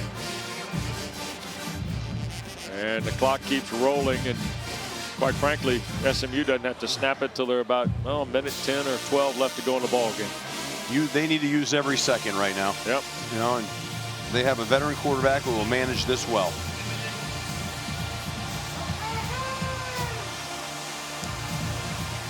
Jennings is 290 yards today on 23 of 43 on a bad wheel. Well, right now they just need to take care of the football and they can secure this win. And Jennings is going to run it right here into the arms of Alexander. And Dabo Sweeney's going to punch the timeout with 1:08 to go ahead of the 3rd down snap. Well, a couple weeks ago, Tigers took a loss to Syracuse, and everybody went to reflection, if you will, for a week and a bye, right? And they came back and they blasted Carolina. They won last week at Boston College. And if they were going to pivot on the 3-3, 2-2 start in the ACC, this was a really big game. And in comes a team who they had staged a classic against last December in the ACC title. Remember, Clemson's the brand, right, in the ACC. You won 7 of your last 9. You're playing in a 10th title game, trying to win your 8th. Nolan Hooser ends up kicking a long field goal. Tigers go to the college football playoff. We know the dramatics of that game, Steve. But on Wednesday night, we talked to the SMU coaches. Thursday night, rather. We talked to those SMU coaches. And Dana, twice in that conversation we heard since the schedule came out, we kind of been thinking about this trip. It's been highly anticipated, Rhett Lashley told us, and especially for Kevin Jennings. He felt like he left a lot on the table there in that last rematch with Clemson. Pistol set. Johnson's the back. Jennings will hand it to him. And Johnson, weaving through traffic, scores. So C.J. Johnson punched it into the end zone with 1:03 to go in the ball game.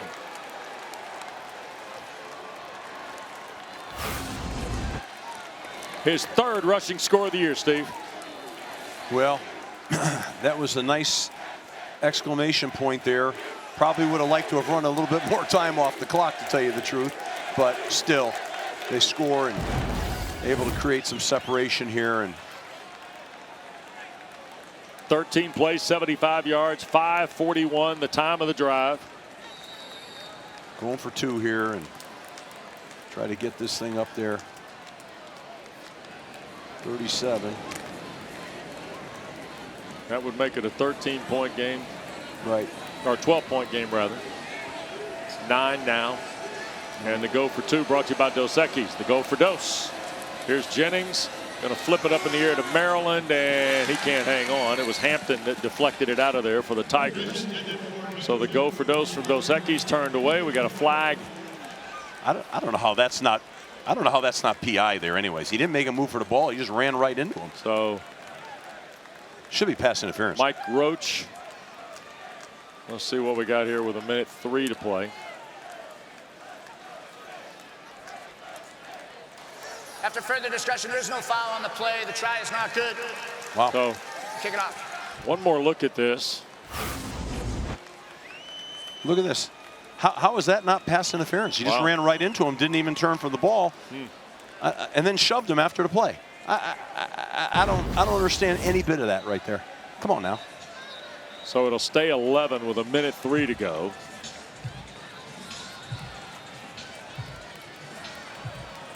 Like I was saying, I mean, you would love to score a touchdown there. You would have loved to drain a little bit more time off that clock. Right.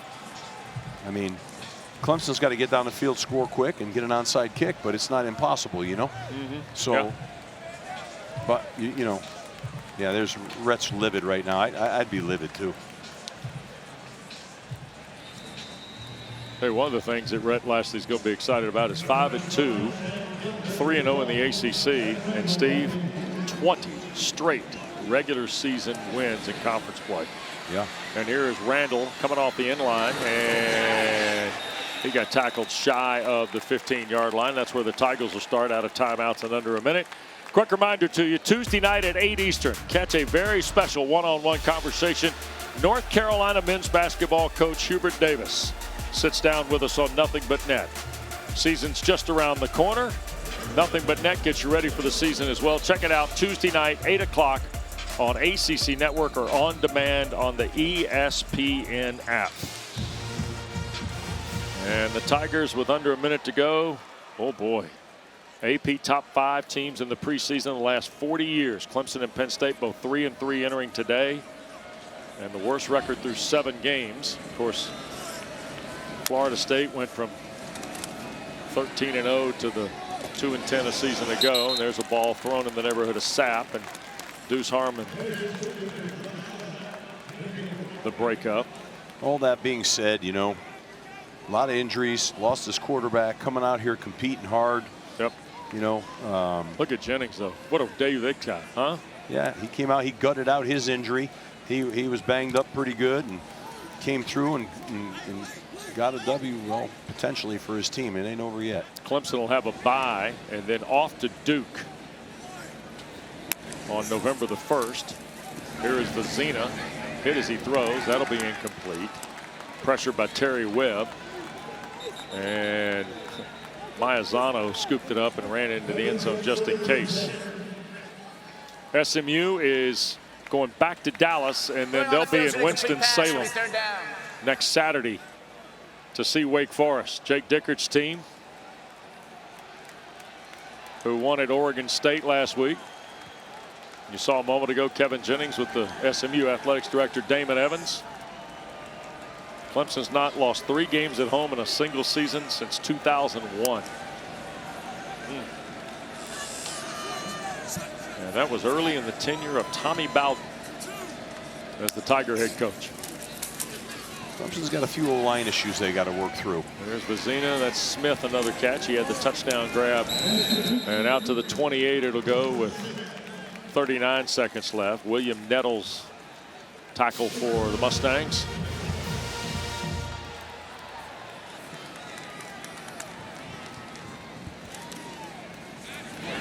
Vizzina, and this is Olsen, Pat Henry, shy of the 40-yard line. Maizano there. Here's a look at Wake, and then Steve, it's staring you right in the face on November 1. Miami comes to Ford Stadium in Dallas. And Pat Henry cannot hang on to that one. And I don't know if we can put that back up there one more time, but I know there is a trip on there. And just in kind of a passing way, a couple weeks ago when we were in Dallas, there was a mention of Rhett Lashley talking about no matter what happens, they remember November. Miami at BC in November, where the weather could be a little dicey, Coach. Louisville at home, and then at Cal. Yeah, well, you know, this is how that saying goes. You never remember September, you sometimes remember October, and you always remember November. So that's it. Now, Dana, that is a man right there that coached, who comes up with that statement. You think? Yeah, that is a man and who also coached. so pro offensive lineman. I love it, Coach. Oh, yeah.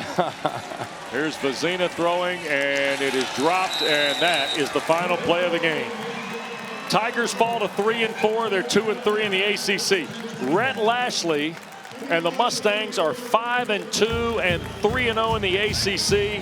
He is 11-0 coaching SMU in the Atlantic Coast Conference, and two guys with a ton of respect for each other. An embrace at midfield. The Mustangs come to Tiger Town and win 35-24. And Dana is with Coach Lashley. Coach, a lot was made of this ACC championship rematch when the schedule came out for the 2025 season. Your team comes to Death Valley and you take down the gold standard in the ACC. How did your team get it done? They believed. They played hard together. It's a great football team. I know Cade couldn't go. Hope he gets better. Our guy was banged up, played like an absolute stud, but we learned how to finish today. And game got late. We couldn't stop a 4th and 21. Offense took 6.5 minutes off the clock, scored. Just couldn't be more proud of them. This team is creating their identity as a finishing team, and we're 3-0 in the league. Someone who showed their identity is your quarterback, Kevin Jennings. Like you said, activated Superman mode, passing 300 yards almost. How do you describe his gutsy performance? He's a winner. He's the best quarterback in America. Everyone talks about everyone else. Been saying it since last year. He was the best player on the field in Charlotte last year. He proved it. Guys, the touchdown to Matt Hibner, are you kidding me? Yeah. The play to Jordan Hudson to ice the game, like on one leg, the way he played, that's our quarterback. That's Dallas and SMU's quarterback, and we couldn't be more proud of him. I saw you breathing heavy. How's your stress level? My stress level's great once I saw 3 zeros on the clock. Good stuff. Congratulations. Thanks, Dana. Congratulations to Rhett Lashley and SMU. Tremendous road win. 35-24 the final. Mustangs are in the race as we make the turn in October and go to the second half of the ACC season. Stay tuned. Still to come. Pitt and Syracuse tonight. Chris Cotter, Max Brown, Kendra Douglas will be there for you. Don't forget, ACC Huddle final score follows that coverage tonight with the Orange and the Panthers. Great to be with Steve Adazio, Dana Boyle. Ben Ward produced. Drew Shabby directed. Wes Durham from Tiger Town. Good night.